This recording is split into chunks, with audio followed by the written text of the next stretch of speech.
Hello, everyone. Welcome back to the show. I'm Jans Ellison. Joining me, my co-host Mike. Oh, you son of a bitch! I didn't even notice the shirt. Yeah, we'll get into. Well, we're not gonna get into that. We'll get into that game later. Welcome back to Left Side Strong Side. Jacob, your mic is muted. We can't hear you. Can't hear me still? You still can't hear me? No, we got you now. We got you now. We couldn't Cool. hear you before. We got you now. We are here to recap all the historic action of the NFL Week 2. So much to talk about this week. Did I say 3? I had 2 written in the show notes, but I changed it. Now it's 3. It is week 3. Sorry, not great with numbers, unlike another coach. Cousin Ryan will be with us later in the show. But let's just jump right into it. Starting with Thursday Night Football. The San Francisco 49ers is taking on the New York Giants. I might have this backwards because wasn't this game in San Francisco? Wasn't I wrong? It was in San Francisco. I had this backwards. Point is, the Niners want to take on the Giants. Look, Thursday Night Football is usually pretty ugly. Again, 3 days rest. Can't expect much. San Fran still look pretty good, even on 3 days rest. Yeah, I'll be full disclosure on this one. I only saw the first 5 minutes and the last 5 minutes because I made the choice to see Expendables 4 during it, which that was a choice.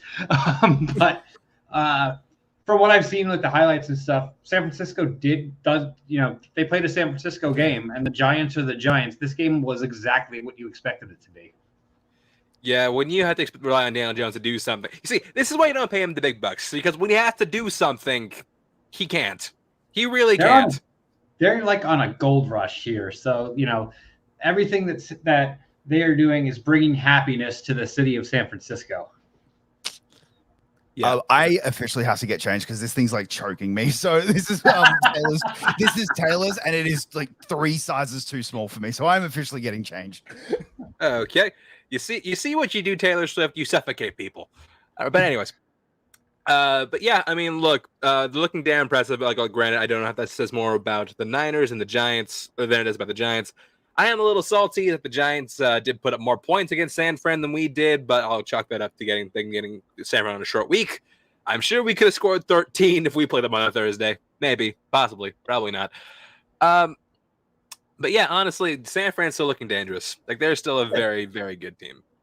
San Fran is definitely looking like they're one of the superpowers in the league. They're going to live out all of their wildest dreams this season, I think. Possibly.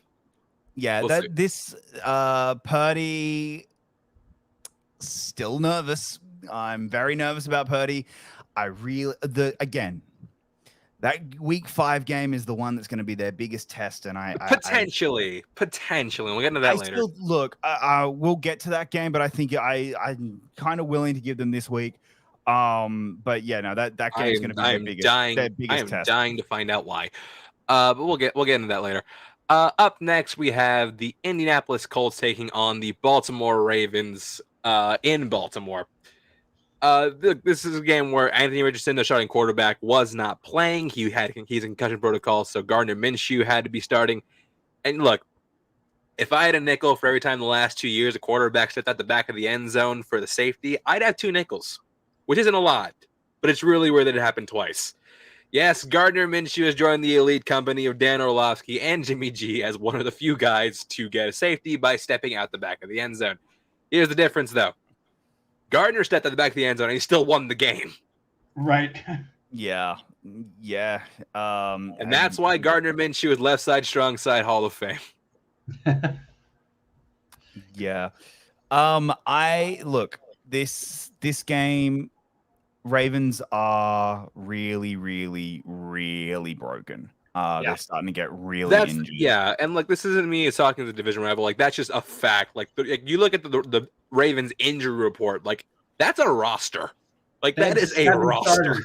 7 starters missed the game on Sunday. I don't know. This is supposed to be their holy ground, but maybe it's a holy ground that's causing this all to happen. Because how do you have this many injuries in week 3? Yeah, we keep saying it, but what is Harbaugh doing to these guys? Yeah, I don't know right now about this. The Ravens just everything about them right now, they feel like they should be a lot better than they are. And I just, I can't get past where, like, I just can't, like, the injuries are just really suffocating this team. Mhm. Kind of like every year. Colts. Well, the other thing too, like I don't know how much you've seen of it because I've been watching Red Zone every week. Lamar has had a lot of fumbles off the snap. Like he's recovered a few of them, but he's dropped a lot of which is a snaps problem. this year. I mean, like fumbling has traditionally been a problem for Lamar, but like it looks like it's gotten worse, which is odd. And I don't think this game had bad weather, did it? No, I'm starting to get like The day before they did. So the field was probably a little bit of a mess from the day before, but shouldn't account for that much. Yeah. You were saying, Jacob? No, I think like at this point, the Ravens, they're concerning me. I'm like, I still think they're a really great team. I still think they're the odds-on favorite to win their division, but they're starting to get a little bit worried. Yeah, I mean, this is the concern for the Ravens every year because I feel like these are only the first dominoes to fall. Like OBJ's already out. Rashad Bateman, surprise, surprise, out again. Lamar Tippett in the last 2 years has not finished the season, and like when this team needs him most, he's not there. Right. So my question is he going to hold up the entire year? Lamar, I think will. I think he's doing enough where I think he can. I'm like not like talent wise. I'm just saying like health wise. Will he be healthy the entire year? He's changed his play. He's not like if you've watched him, he's not going run first. Like he would his internal clock would be going like immediately at the snap. Now he's taking a second to digest and is reading the field better than he did his first. I understand that, but at the same time, he's losing a lot of pass catching options, and I don't know how much longer. And no denying that. And their ground game now, they're down another running back, at least for the time being. So, I mean, they're going to have Kenyon Drake, Melvin Gordon, and potentially Justice Hill now as their running backs. And, I'm not too confident in that. But Zay Flowers is a bright spot there. Zay Flowers looks really good. Zay Flowers does look really good. And on the other side of the ball, Zach Moss, where was this his entire career? Like what the fuck, Zach? He had such expectations, and wow, that was definitely the best game I've ever seen him play. Jacob, as a former, as a former team of Zach Moss, what do you think about this? No, I think look, he's playing well. I don't know. Like, I didn't watch a whole lot of this game. I was yelling at the Chargers one a lot. We'll get there. We'll get to that one. But look, the other thing I want to talk about again, refs not willing to make the big call. This is another game. They had a huge blown call there. That the pass interference. Non-call. The consistency we're having this year, it's not that they're not willing to make PI calls. They clearly are. It's that they're not willing to make the big call at the moment. Yeah. When this is going to affect the decision, they're not willing to do it. They're not willing to make this will change the outcome of the game call. And I mean, not making it does change the outcome of the game potentially, but it's less than if we put this down. And part of me thinks, is this a direction from the NFL? Is this some way of an overcorrection from last year, where last year they were willing to do it a lot to the point where people just constantly bitched and complained? But anyway, Colts do escape with the win. We had a great kickoff in this between Matt Gay and Justin Tucker. Justin Tucker doing a thing that he rarely does, missing 60-yarders. I don't see that very often. Okay, it was like 62. Like it was still an insane record. I'm not insulting him. I'm just saying it's. I'm legit saying it is rare. It is rare. Yeah, no, it's one of those ones where like people going, oh, he was automatic from 60. It was raining and 60. That is not automatic, guys. Like, I love Justin Tucker, which is why it's genuinely shocking to see him. It's always shocking just to see him miss. Is what I'm saying. Yeah. But I will say thank you, Colts. I do appreciate it. Up next on our docket, we have the New Orleans Saints taking on the Green Bay Packers. Look, this game was looking ugly for the Packers at first. At one point, they were down 17-0 going into the fourth quarter. Things were looking really, really bad for the Packers, but they did catch one fortunate break. Derek Carr had an accident. He was forced to leave the game, and thus the Saints had to rely on Jameis Winston. It went about as well as you expected. Yeah. Jameis Winston, not a good quarterback. Like, just not a good quarterback. I mean, now, granted, he did not turn the ball over, which I call that a win. If I'm Jameis Winston, still not a good quarterback. Yeah, I mean, not at least not someone you can plug and play with a game on the line. Okay, all right. Let me put it this way: Jameis Winston, not a starting quarterback. He's not a mastermind at all. No, he's a backup. He is a backup quarterback. And that's where he is. And yeah, Derek Carr, the Derek Carr injury is, I think, bigger than people are talking about. I know that they're kind of downplaying it, and he's not going to be out for as long as they were thinking. Like, it's not a season ending. This is at least 3 weeks. I will be shocked if it's anything less than we don't know. We don't have a prognosis on Derek Carr just yet. No, not yet. And that's why I think it's 3 weeks. I think it's a while because they're not saying anything. And the first thing that came out was, oh, this could be season ending, and it wasn't. So that is a story. The other story, yeah, Jordan Love's it. Jordan Love is it. He's to do this with the injuries they have had on this team. Jordan Love is the man. He is it. Jordan Love's good. I mean, I don't like that they had to throw it 40 times in the game, but at the same time, their running backs injured. You have AJ Dillon though, but you have AJ Dillon. I know injury. Here's my thing. I think Jordan Love played really well. I'm saying I don't like the strategy of having him throw 45 times a game. I don't think it's a good formula for winning. But again, they were desperate, so they had to just chuck whatever they can at the wall and see what sticks. Jordan Love was very good. Like I said, they did with that his starting running back, no David Bakhtiari, no Christian Watson again. Yeah, and he's still managing to pull these off. Or he pulled this off last week, not so much. But and again, he beat. Look, the Saints aren't amazing, but they're a good side. Like they're a decent enough side. That this is an impressive win. You're facing a pretty decent defense. You got Demario Davis, Cam Jordan, Marshawn Lattimore, Honey Badger. That's not like a pushover front. No, we'll get to it later. But Thursday, oh god, Thursday is looking like game of the week. I cannot wait for Thursday.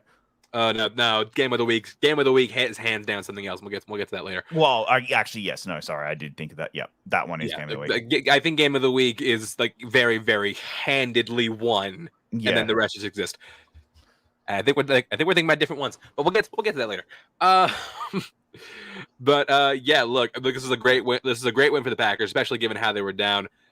Saints realizing I think they need Derek. Look, we thought the offense was like not great before. With Jameis Winston leading the charge, it could get rough. Yeah, like I said, if Derek Carr is out for 3 weeks, they're in trouble. They're in a lot of trouble. Yeah, absolutely. But yeah, props to Jordan Love. Again, looking really good. Looking really good.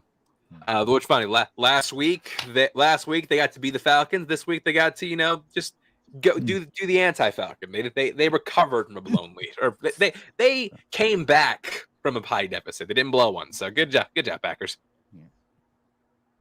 Up next, we have the Tennessee Titans going to Cleveland to take on the Browns. It's amazing that this score is so lopsided considering this happened. Earlier, and a big penalty here to give Cleveland a fresh edge.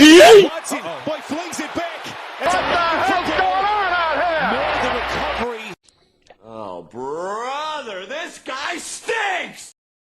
To be fair, To be fair, this is the best game Watson's played as a Brown. That play aside, this is the best game Watson's played as a Brown. I will concede that point. However, the Browns defense established themselves as one of the top 3 in the league. Oh yeah, The Browns defense is a good front. They're a top 3 defense, if not the best defense in football. Like they're scary. I mean, there are some others that can contend with them, but like, I'm not ready to give them like the number 1 crown, but I do think that they're definitely top 5. I think they're easily top 5 defense. Easily. Oh, yeah, so I'll give them top 5. I'll give them top 5 for sure.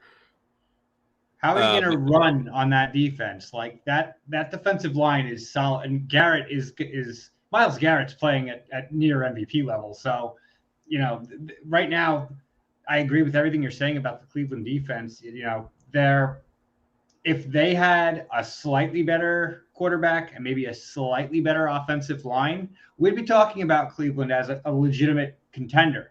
However, they've had the thing is the score would have run up more because there was a touchdown that Amari Cooper had where he was very clearly in bounds. That was a terrible call. That got overruled. And like I can understand if like the ref's like further down the slide. The ref is right in front of him.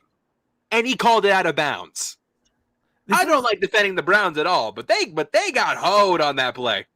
And again, this is something that I don't quite understand why the NFL doesn't. It saves the embarrassment. New York is literally watching all of these games. Why aren't they just going, "Hey, that was in"? Just you'll mic them up. Just go back and say it's real quick. Hey, that was in. Move on. And I know they use it sometimes for it. I just don't understand like why this isn't a thing that they just have a ref on video review watching every game and just go, "Hey, yep, that was in." And I'm not saying Cleveland's out of the woods yet because they're definitely still, lacking some kind of spark there. But this was the best game they played all season. They're definitely, they're not the bottom barrel of the league, but they still haven't proved until they really play a complete game. I'm not going to say that Cleveland is even a playoff contender, but they looked better this week. And granted, I'm not even that impressed with Tennessee's defensive front, but at the same time, if you can hold Derrick Henry to 20 yards, that's impressive. Yeah, okay. Yes. Chargers held him to less than 100 last week. But holding him to 20. I know, but look, no, don't get me wrong. Hold on, real quick. Sorry, got to interrupt you for a second. I would love to hear you. No, I wouldn't. But our guest is here. He has arrived. Cousin Ryan is What's in up, gentlemen? the What's building. Man, Cousin Ryan, thank you so much for joining us. Now, look, it's very obvious for anybody watching, but everybody who can see right now. But we do like to ask of all our guests when they come on for the first time, who is your team? The Raiders, baby. Obviously, yes, we can see. Is that Charles Woodson? It's actually Lynch's jersey. Oh shit, Marshawn Lynch. I don't think I've ever seen a Lynch Raiders jersey. That's bold. Where's your Skittles? I know, right? I should have brought Skittles with me, but apologize I'm late, everybody. I was actually just at the Raider appreciation. They let us on the field, and I got to tour the locker rooms and all that. Lord knows you need much more appreciation than that. Dude, they owe us so much more after Sunday. They owe you so much more than just walking on the field. They need to write y'all checks. Yeah. Happy bourbon, but whatever. But yeah, because I'm glad you're here because the next game we're talking about is something special. What the fuck? Okay, that was weird. But anyways, I had a weird thing in my ear. This is a game that left us all saying one thing. Stop! He's already dead. It's the Broncos versus the Dolphins. This is a type of game that literally none of us have ever seen. I almost picked this for game of the week. I put some thought about naming this game of the week. I wouldn't disagree. I would not disagree with that. It's like it's the game everybody's talking about, and if you're going to talk about the game of the week, it's the one that has everybody buzzing, and it very well could have been like this. Listen, this is good. Miami has some champagne problems right now because they probably were out celebrating and are all nursing their hangovers. They're going to be like, all right, we'll get into next week, but I'm like, oh my God, how do you follow a game like that up? Yeah, look, the final score is not written down there just because I literally could not write it out with a straight face. But the final score ended up being 70-7. Now, we don't normally like to do this, but we do have something special for this. It's called The Last Time a Team Scored 70. To put this in perspective how rare this is, the last time a team scored 70, the Soviet Union was still a thing. Anyone want to go next? Feel free to go next. Walt Disney was still alive. Yeah, the given. Mike. Oh, wow. I mean, at that particular point in time, the Joe Namath had not yet made the promise, the guarantee. The last time a team scored 70, Stanley Kubrick hadn't made 2001: A Space Odyssey. This one's dark. Gus Grisham, Ed White, and Roger Caffey are still alive. The last time a team scored 70, the first Super Bowl hadn't been played yet. My last one. There are only 24 amendments. That's a good one. Last time a team scored 70, Martin Luther King could have watched the game. He did watch the game. He did watch it. He watched it and said, "Put me back in prison." No, I'm playing. All right, moving on. But back to the game. Yeah. So here's what I don't understand about this game and about the Broncos here. Look, the one thing we always credited this team with is good defense. Where the fuck was that? Look, this just shows us all one thing. Ejiro Evero was way better than we thought he was. Ejiro Evero right now, and look, the Panthers, unfortunately, the Panthers defense isn't that great, so it's kind of hard.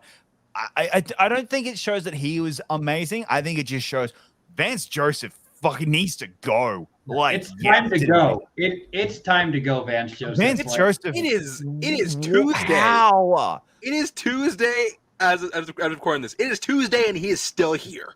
I don't know how he still has a job. I really thought Monday he would be cut. I really thought he would be fired Monday. My University of Arizona, we got our asses stomped 70-7 in a game. And to make it worse, it was against ASU, which that just makes it hurt way worse. Our head coach at the time was literally fired the next day. Yeah. But yeah, look, we can bag on the Broncos all we want. Look, actually, one more thing about the Broncos before we move on to the Dolphins and how awesome they are. Look, Sean Payton, you were good in your time, and look, you cannot come out and say and bag on Nathaniel Hackett for how bad of a coaching job he did last year, and then get 70 dropped on you. Like, not only that. Okay. There's a few. I do want to just touch upon the Broncos a little bit more because I think it is important, and then we'll give the Dolphins their massive flowers because they deserve massive flowers for this. One, Russell Wilson isn't the problem. He is a problem, but he is not the problem with this team anymore. Like, this team has a lot of problems, and Russell Wilson isn't the only one. How much do you reckon Sean Payton regrets that interview right now? Or how much do you think the Broncos regret trading a first-round pick to get Sean Payton? Wow, this is all karma. It's all karma. For what? For what, though, is my question. For what? For him running his mouth. Oh, okay. Yeah, sorry, it is. Like, this is Payton, shut the fuck. Like, and here is the thing. And I'm going to get to more of it with the Cowboys as well. Peyton, it was completely unprompted. Shut your fucking mouth. It was an unprompted, attack. It was just an attack for the sake of attacking. It was completely unnecessary, and you did not need to do it. Complete karma. Absolutely 100%. Ryan, as a division rival, how happy were you watching this game? So not only as just a division rival, but also someone who's not a big fan of Russell Wilson itself. I lived in Seattle when they won the Super Bowl with him and the hype around him, but it was really the rest of the team around him who won that Super Bowl. But when he went to Denver, I was excited as a Raider fan because, hey, we should be able to beat up on Wilson. So I'm excited, And you have, and you had thus far. You have. Okay, but I would say this last time wasn't really a beat up. It was a really lucky, pull it out. But we still have their number, and I'll take it. No, I mean, you stop me. You like Josh McDaniels is undefeated against this team.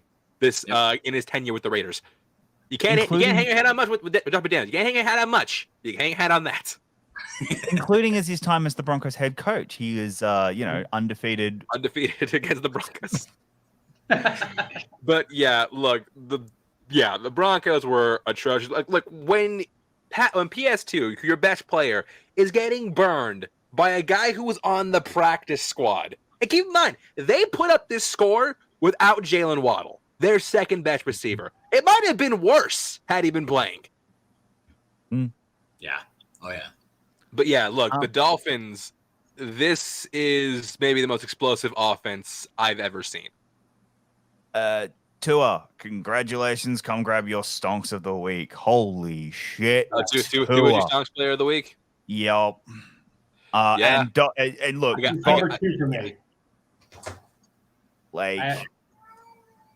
gotta give Tua stonks of the week too, man. Tua was fucking amazing in this. And look, thing is, like, he didn't have to do much, like, because like Tua, look at the stats. Tua only had like 3 more passing yards than Russell Wilson.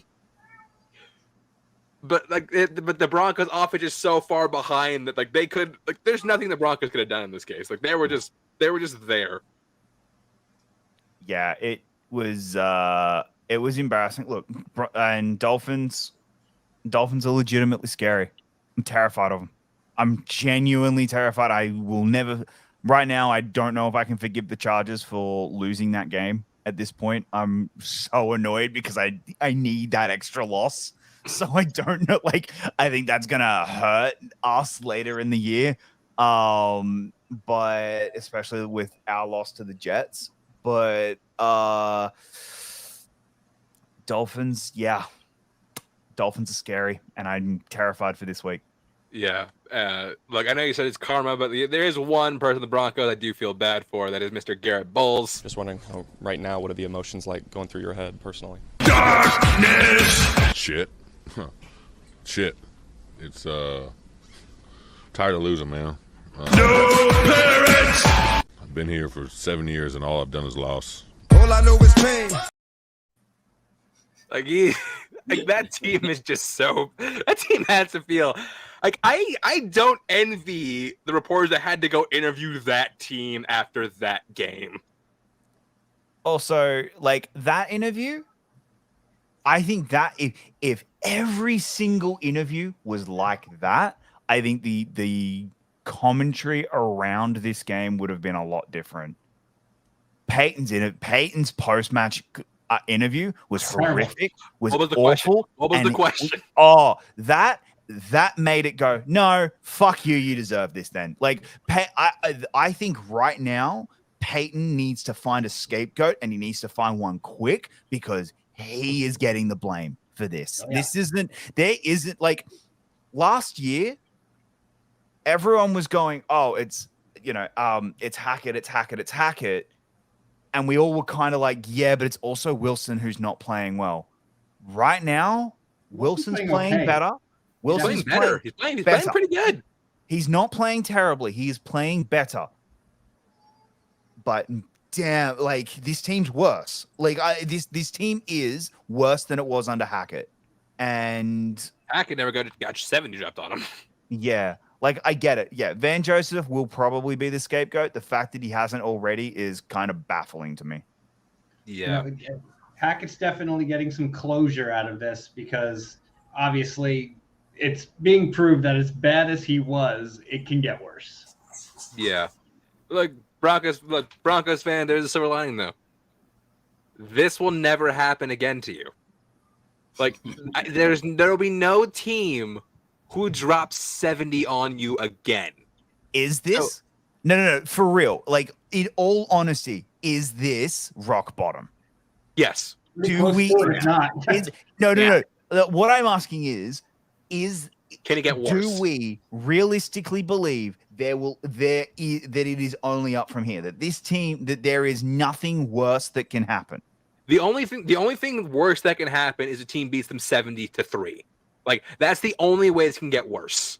No, there's one. I think the one way that I can think it can get worse is next game Russell Wilson does his ACL or something. If that happens, because then they've got to pay him. Jarrett Stidham. Like, and I think that if that happens, it's just going to be one of those. Like, I feel for Broncos fans at this point. Yeah. And I feel for us audience because of next week's game. Yeah, we'll get there. That's the the week. All right. The other thing I do want to ask about this game, because look, this is such a big thing.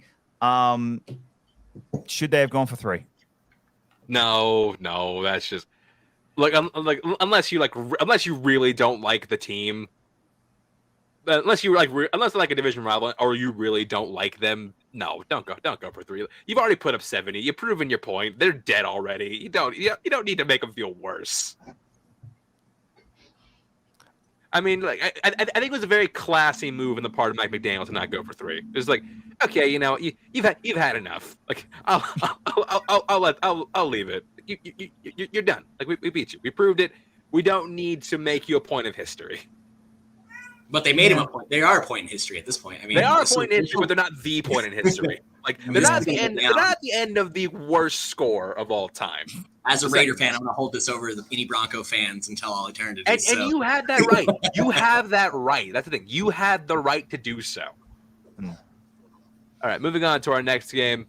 Yeah, Mike. Let's talk about you for a second. First of all, I need to give Mike a lot of credit for this one. He did help me hit on a very, very good bet this week by betting the unders on both Zach Wilson and Mac Jones in passing yards. Weather sucked, but also Zach Wilson playing the Patriots. Only terrible things can happen. I'm right where you left me. It's the damn season where the Jets play the Patriots, and I think everybody in that stadium would have rather been at Coney Island that day, just doing something other than watching that game, because this was atrocious on behalf of Zach Wilson. And I am not blaming the Jets defense. Made one mistake. The Jets defense made one mistake that led to a touchdown. Aside from that, this coaching staff really thinks that this fucking guy is the answer after all of this time. Well, I'm glad you said that, Mike, because it does remind me of what Saleh said in his post game interview after the greatest quote. Right now, Zach is the best player he's who gives us the best chance to win. I don't believe you. It's such a great quote. It's My just like, my favorite part is he can't even finish. Zach Wilson is the best. With like he can't finish that sentence. He can't finish that sentence. You can't say Zach Wilson is the best QB in the room. Zach Wilson needs to go the way of the Willow TV show and just be erased from history. At this point, look.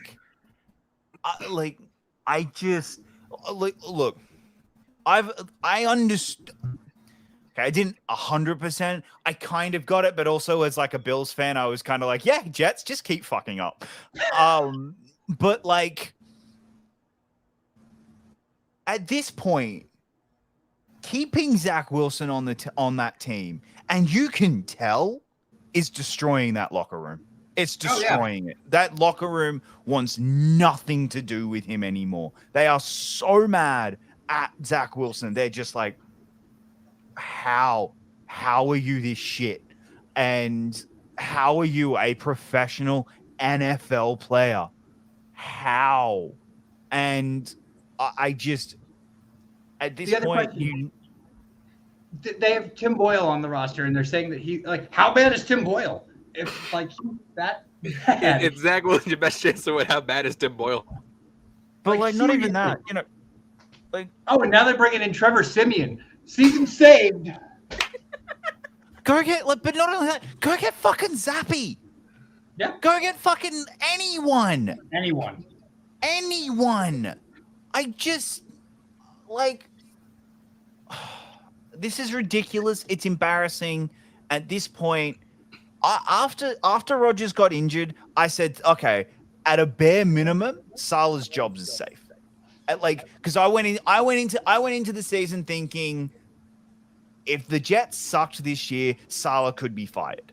Right. But after Rodgers got injured, his job was safe. I was like, okay, they'll if they suck this year, everyone will just kind of understand and placate. At this point, the only thing I can possibly think of is someone in management is saying we have to keep him because Salah's done. Salah is pissed, and he clearly doesn't want Zach Wilson. Yeah. Someone's telling him he has to because they wasted a second-round pick or something. Like that management just doesn't want the embarrassment of giving up on a second-round pick. Dude, the guy can't play.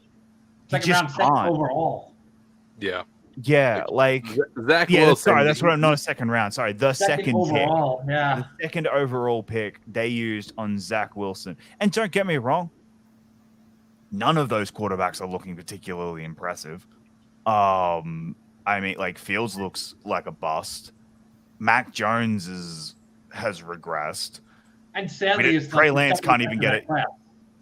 Trey Lance can't even get a backup job. Trevor Lawrence is looking the best out of all of them, and even he struggling right now. Like that class is. My question is, my question with the Jets, what do you do? Like, you need to do something. What do you do? And so the thing that's really, really frustrating about being a Jets fan right now is it seems, obviously you still have the offensive line woes, and that's not an easy fix. That's something that's more than one piece that you're not going to be able to just plug and play on that. Give some other opportunity at the quarterback, though. It is blatantly obvious that this is not the guy. And yet, for whatever reason, they are doing this. And this week, in front of probably a record-setting Sunday night crowd. In front of God and everyone. But not only that, and then, it would be one thing if, because of the O-line, the Jets couldn't get someone. You have Carson Wentz begging for the opportunity. Like, sign him. What's it hurt? What's it hurt to sign him? You could sign him for $1 and he would play right now. Like, I don't get it. The only thing that makes any possible sense is we know he's going to get injured and we don't want to pay him. That's the only thing I can possibly think of. Like, I just... Hey, Mike, we'll give you Mason Rudolph and a bag of chips. Take it or leave it. Mason Rudolph would be better right now. You can look at it right now, too, and I hate to say it, Mike, but, I mean, they might already think, shit, this season's a wash. Let's just see what happens and get our picks. Yeah, management might be going, fuck it, we can get Caleb Williams. Like, Plan for next year. They already won a game. I don't know if Chicago is going to do that this year, so I don't know. Well, yeah, we'll get to Chicago later, but everyone's going to find a nut. And Chicago play Panthers this year at some point. Oh, I think they do. I think the Bears play the Panthers at some point, don't they?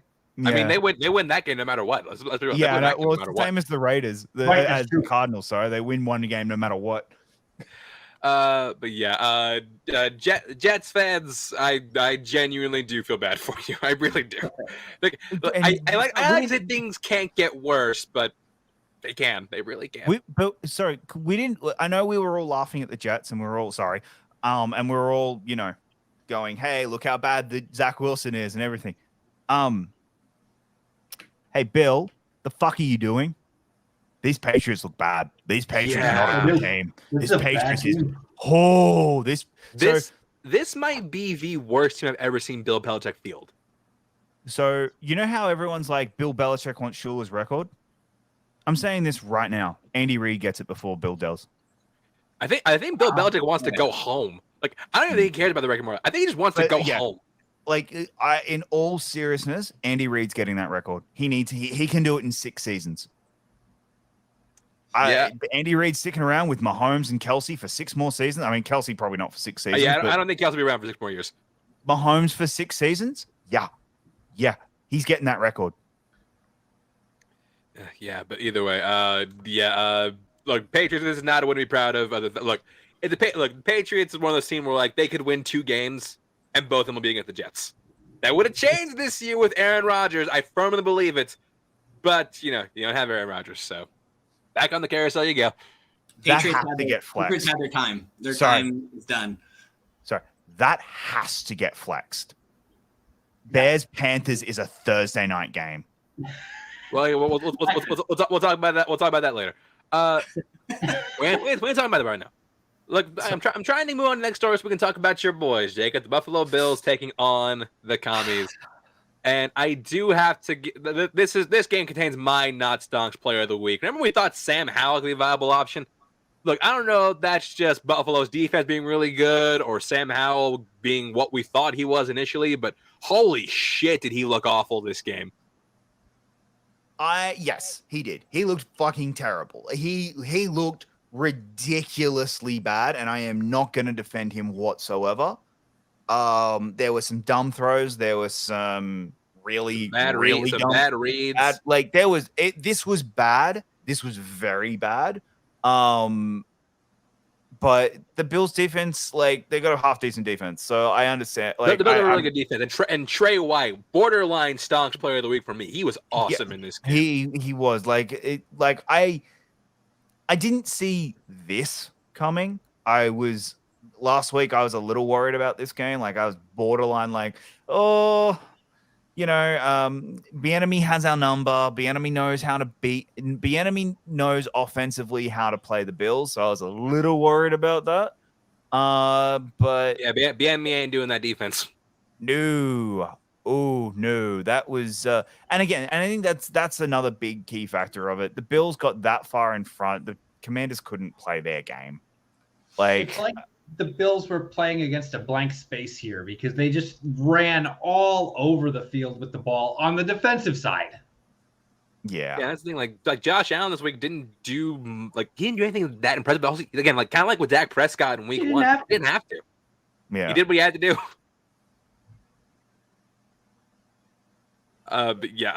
Commies, I feel like this is the reality check for Washington fans. I think so, but I also think, look, Washington, I don't think are an amazing team, but I also do think they could get a number 7. Like, they could sneak into the number 7 seed right now. Because the state of the NFC, yes, that is accurate. Yes.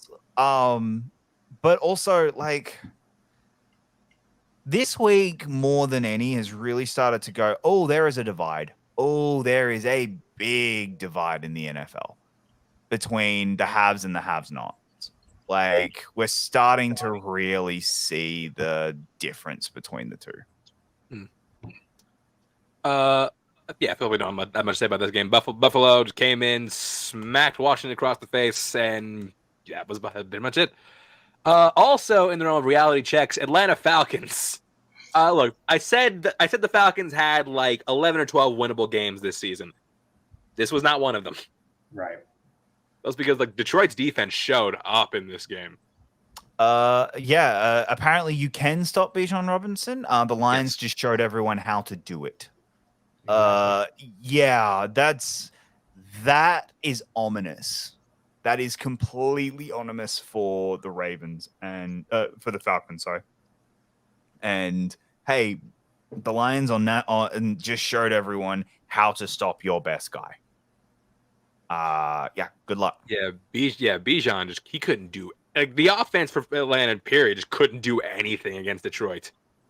Bit shocked that Falcons, came out vehemently and said we will not be trading Kyle Pitts. You should. That's just a middle finger to Kyle Pitts. Like if you're not going to use the man, let him go. Let him go. You really should. At this point, you'll get something for him. I don't know what, but you'll get something. They could potentially get a second rounder for him still at this point because how young he is. But not only that, there are teams that need a tight end. Even like 20 of them. Even a mediocre one. Like, which and with huge upside, don't get me wrong, but like yeah, there are teams that need a tight end, and I think if they went, hey, yeah, we'll take the punt on a tight end, yeah, you could definitely get a second for him. You want the crazy thing though in this very game. You have what people thought Kyle Pitts was going to be. He was just on the other team. Sam Laporta is looking your boy, Sam Laporta. Sam Laporta is looking like a legitimate tight end. Well, it's also because and again, I don't fault like Pitts' ineffectiveness on Pitts. It's like they don't use him. I don't know why they don't use him. At all. But Laporta isn't he leading tight ends in receiving yards at this? Or it's Hawkinson. Hawkinson's one, and Hawkinson has to be leading. Yeah, but that's insane. He's doing this as a rookie in one of the positions that is historically one of the toughest positions to come into the league as a rookie again. Again, Lions kind of just like reasserting themselves after last week. A win they kind of gave up on last week, but also they always play Seattle pretty tough. But coming back and saying like, oh yeah, no, we are one of the best teams in the NFC, like hands down. Not even. They are. They're legitimate. They have got a legitimate defense, like a scary legitimate defense. Again, we'll get to it. I'm so excited for Thursday night's game. Up next, Jacksonville. You are so lucky for another team that happened later this week because you are so lucky for the Broncos and another team that happened later this week because we are not talking about you. But Jacksonville, what the hell? I'm officially off the Jacksonville bandwagon. You were big on that shit. I was big. Yeah, I'm done. Look, I understand. Texans play them tough. Texans have Jacksonville's number, the same as the Jets have the Bills' number. Even when the Jets suck, they can still beat the Bills. It's a divisional thing. I understand. They've not looked good in all three of their games. That's the biggest concern. They have not looked good at all. This weekend's going to be real interesting for Trevor Lawrence because of the London game, because he's going to be a toy. I cannot wait for that. The Toy game is going to be glorious.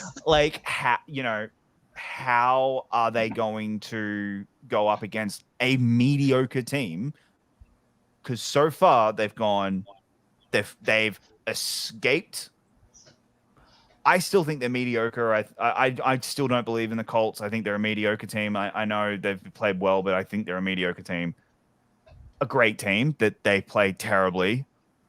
And then a bad team in the Texans. They got their ass kicked.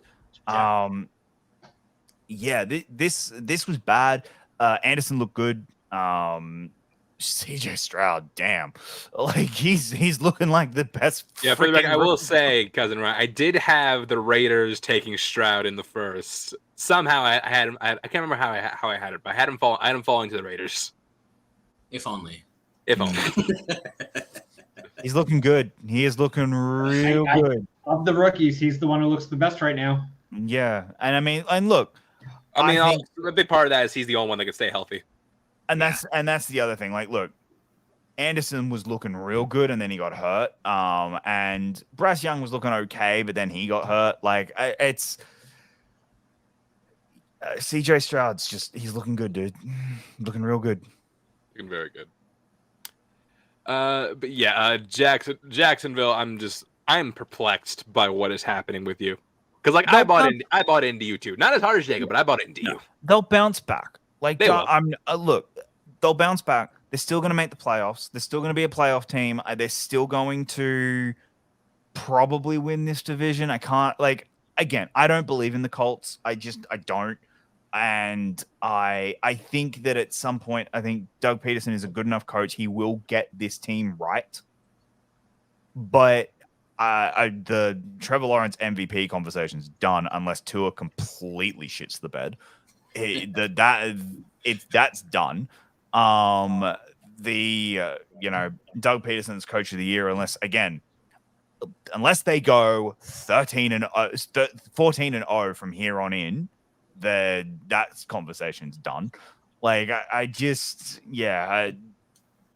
think they're a good team. I can't see them making massive waves come playoffs. But as Dorothy would say, there's no place like home. and And Jacksonville. they're going home next week. They're going home for the next 2 weeks. Yeah. Again, I still say this. I'm terrified to play them in. I think we're going to lose in week 5. Like I do to this team, just simply because of Logistics. because of the advantage that they're getting, the complete unfair advantage that Jags are getting. All right. Up next, we have our game of the week, and Cousin Ryan, I feel like there's one y'all some a little more to say about it because it is technically a game for your division rival, and it was the Los Angeles Chargers taking on the Minnesota Vikings, two teams like we said last week, trying to avoid the death pit that is 0-3, and these were two teams that were desperately trying to out-genius each other throughout the entirety of the game. Talk about disappointing for me because the Chargers pulled this one away, and I would really, really hoped they would have shut the bet on that and just didn't come back for that win. Kirk Cousins would have driven the ball all the way down. I wanted it. I was glad it was a close game, but it broke my heart. I mean, let's be real, it broke my heart. This game we said this game would be a shootout, and it started off like really unassuming, but like once the second half hit, it was just back and forth, back and forth, back and forth. And look, there's one call Brandon Staley made, and if it backfired and they lost, he would have been fired. Yep. It's in the fourth quarter. You're up by 4. You're on your own 24. You have two choices: punt it back and trust in your defense, which is already a bad decision, or go for it. And if you fail, give them prime field position, take the lead. Guess which one Brandon Staley took? Okay, I'm not going to murder him for the call. I don't agree with it, but I can understand it. I can understand going for it on 4th down because at that point, he don't trust his defense anymore. That's clear. He doesn't you don't trust him to guard the length of the field. No, I know, but we've seen that blow up in their face. What I can't justify, what I think is genuinely still a fireable offense, even though they won this game, is giving it to the backup running back. Give the way Herbert had been playing, the way the Vikings defense had been. I'm going to get to the Vikings defense because there's some criticism there. But the way that the Vikings defense had been calling Herbert, you had to put it in his hand and say, go, just throw it. Because that is the wrong call. Do you A, trust Justin Herbert, B, trust Justin Herbert, C, trust Justin Herbert, or D, go with the guy who's got a grand total of 12 yards on the day? Yeah. And that's the problem. That is the biggest problem with the call. I'm fine with 4th down going for it in the 25-yard line because if you get it, it's game over. They can't win. If you punt it, you're backing on your defense, which has been horrible all season. And again, you're backing that Kirk Cousins can't find Justin Jefferson at least once to go for 70 yards. He could do it. I've seen it happen as a Bills fan. Trust me, I understand why he was terrified. What I can't justify and why Staley absolutely, even though they won that game, should be still fired or on the very least on a massive hot seat is not giving the ball to Herbert to throw. That is not, you can't justify that. So it wasn't just Herbert, though. My stonks player of the week is Keenan Allen. Keenan Allen just went off in this game, and he had a passing touchdown. Allen was balling. Unstoppable. And Keenan Allen was looking at the camera. He's like, "Are you a cowboy like me?" And then he just threw the ball down the field and took the touchdown to Mike Williams. I know he won't be. Okay. Behind the scenes, we were playing each other in fantasy. Yeah. Eckler, this whole week, you had Joe Burrow, who we were certain was going to be injured, and Ritter as his quarterback. I was like, and I was like, oh, and hey, I had Dak playing the Cowboys. Playing the Cardinals. I was like, oh man, I'm gonna murder him.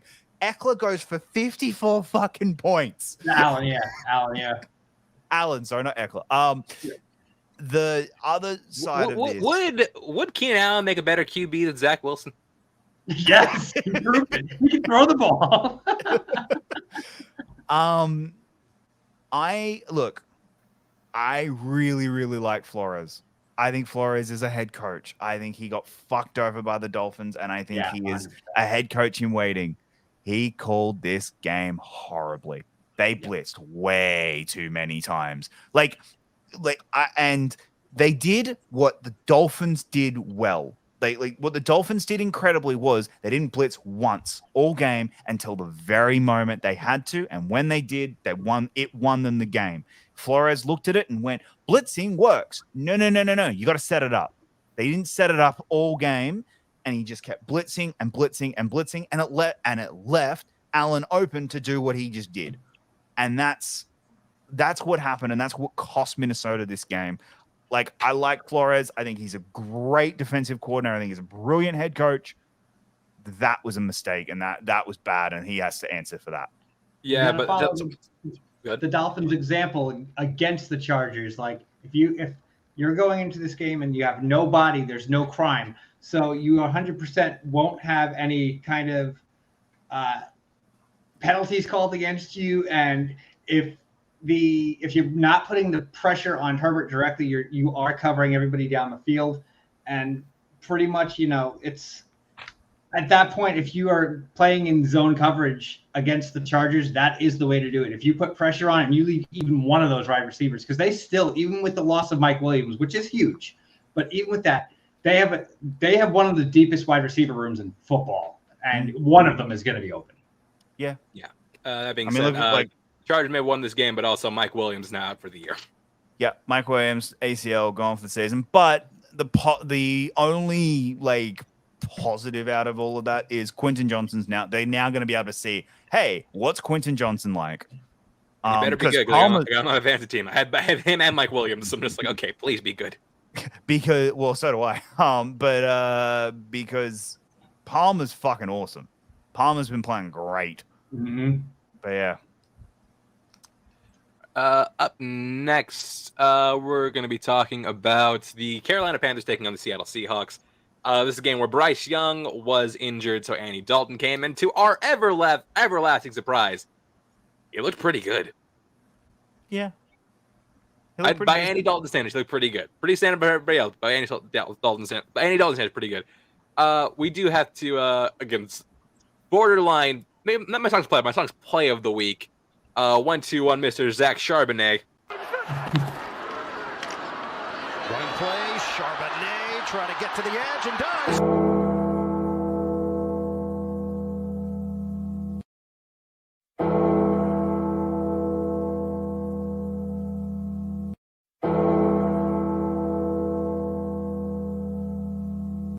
Finish him.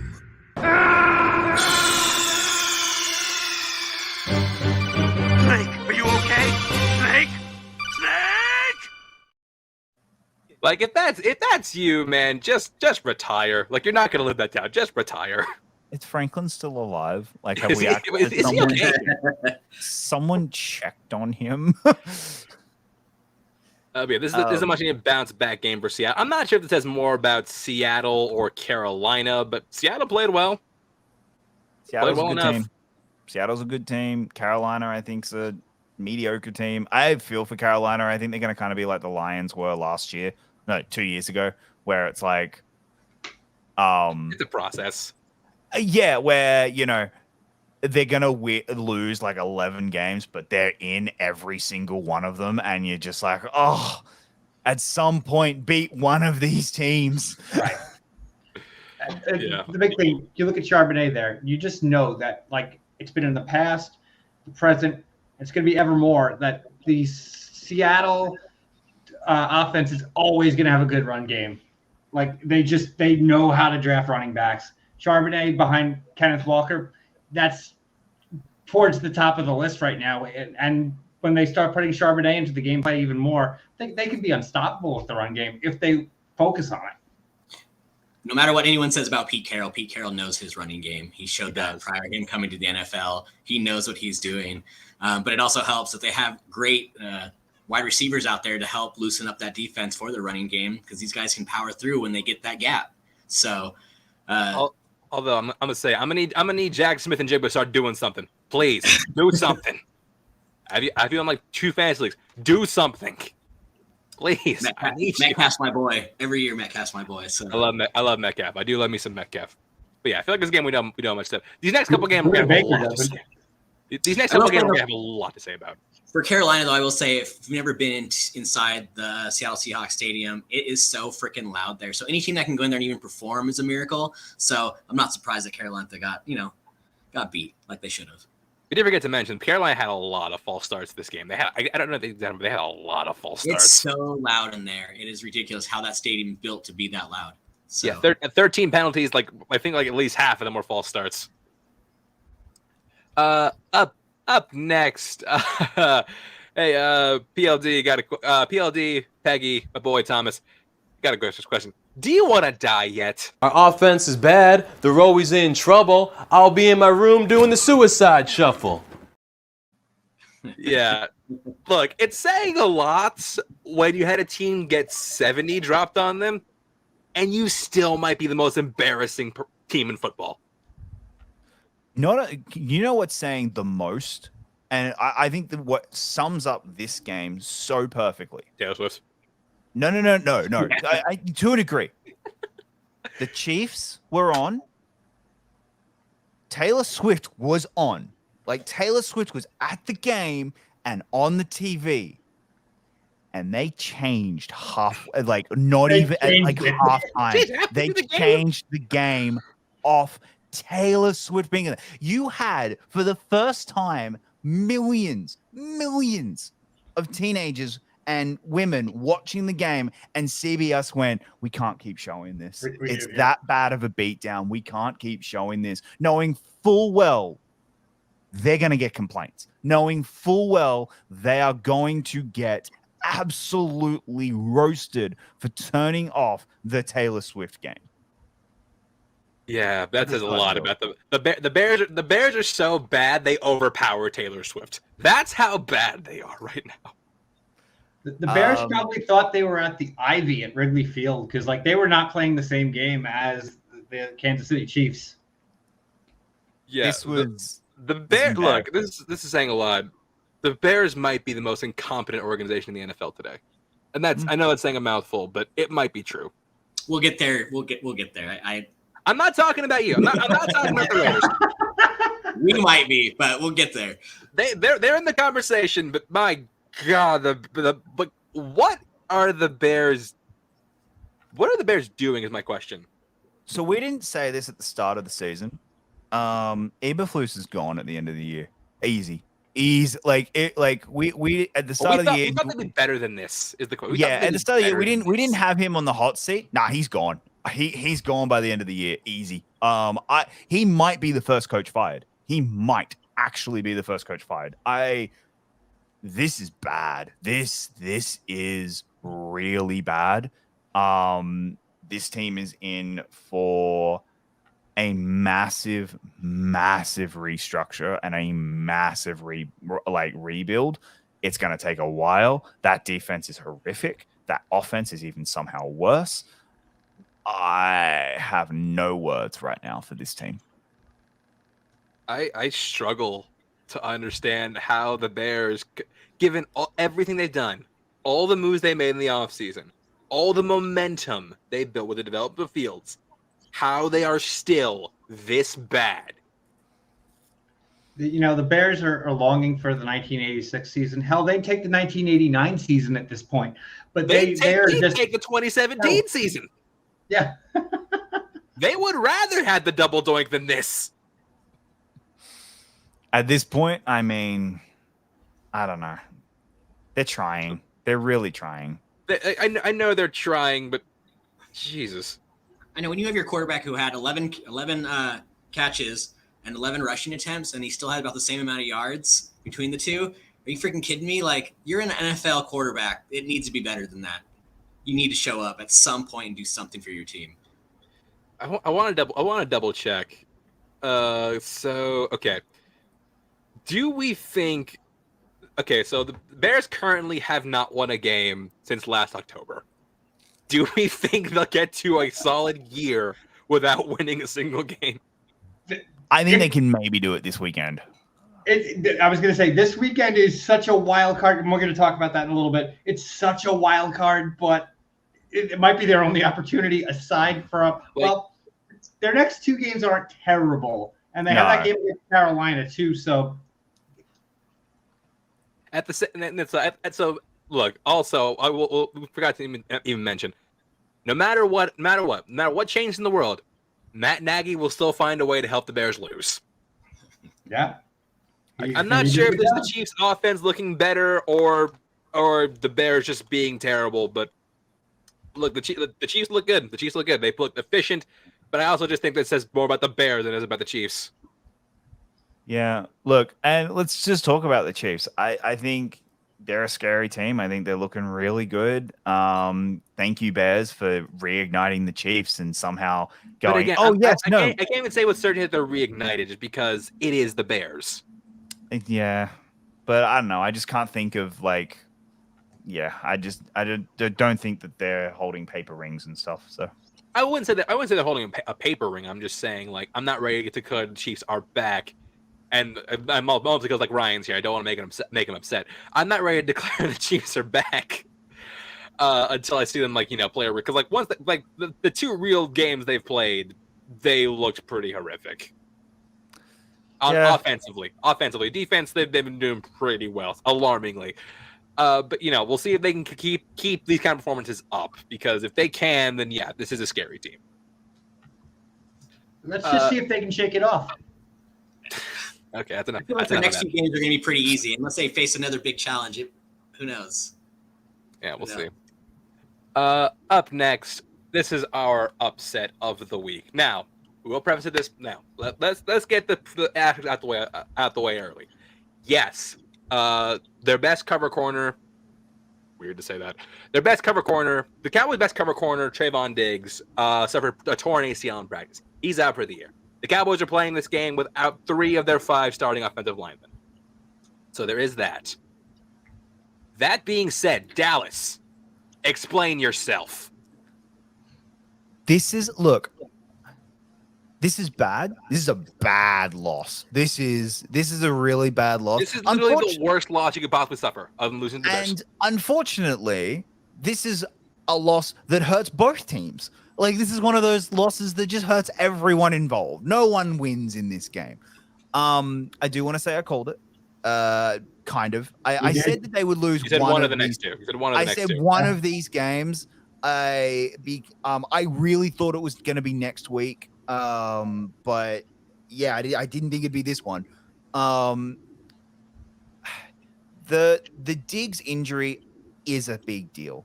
I don't think you can just kind of push it to the side and go, yeah, no, I get it, but what the hell? And not him being injured in a game last week. It's not that pushing it aside. I'm saying, what the hell against this team? I get it, but we said it last week. Arizona aren't the worst team in football. They're not even bottom 5. There are 5 teams that I can think are worse than Jets are worse, Bears are worse, Broncos are worse. I would argue right now that Panthers are worse, and I would argue right now that Texans are worse. I think you're reaching with some of those, but fair enough.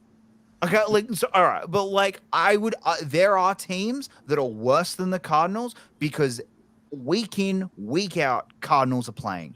They are trying. They are absolutely trying their heart out. They're just not good enough. This is vigilante shit here. They have the electric touch right now. I don't want to play the Cardinals if I'm anybody in this NFL right now. Yeah, but you can also point to flaws in Dallas's game. I said last week, Dallas' red zone offense is pretty bad. I'm doubling down. The red zone offense is fucking atrocious, and it's going to cost them in the long run. That is the big thing. There is a stat that came out that I think it was either 4 or 5 of their field goals have been shorter than the PAT.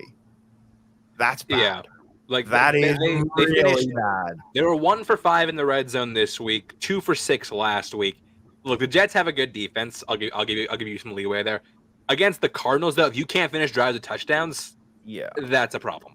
Yeah, like they were moving up and down the field, but they just couldn't get into the red zone. Especially without their best defensive player. Yeah. Because Are Buda the Baker did castles not play this crumbling? game. I don't know. Say what? I said, are the castles crumbling? I don't know. Is Dallas for real? Like, how do you come back from a game like If that? your defense is useless without Trey White, then what the fuck? If you're making Josh Dobbs look like this, that's a problem. I don't know. I like I said, I think this is a one-off. I think this was we're looking ahead. The Diggs injury is bigger than we're expecting, and I also think psychologically, when Diggs gets injured in practice over getting injured in a game, it impacts a team in that, like, God damn, he didn't even need to do it. Like, it's just one of those ones. But at the same time, like if the Diggs injury is that big a deal, looking at their upcoming slates, no, there I'm could be meaning a it. really I'm bad meaning it skid. in. I'm meaning in the turnaround, in the less than a week psychologically, getting emotionally up.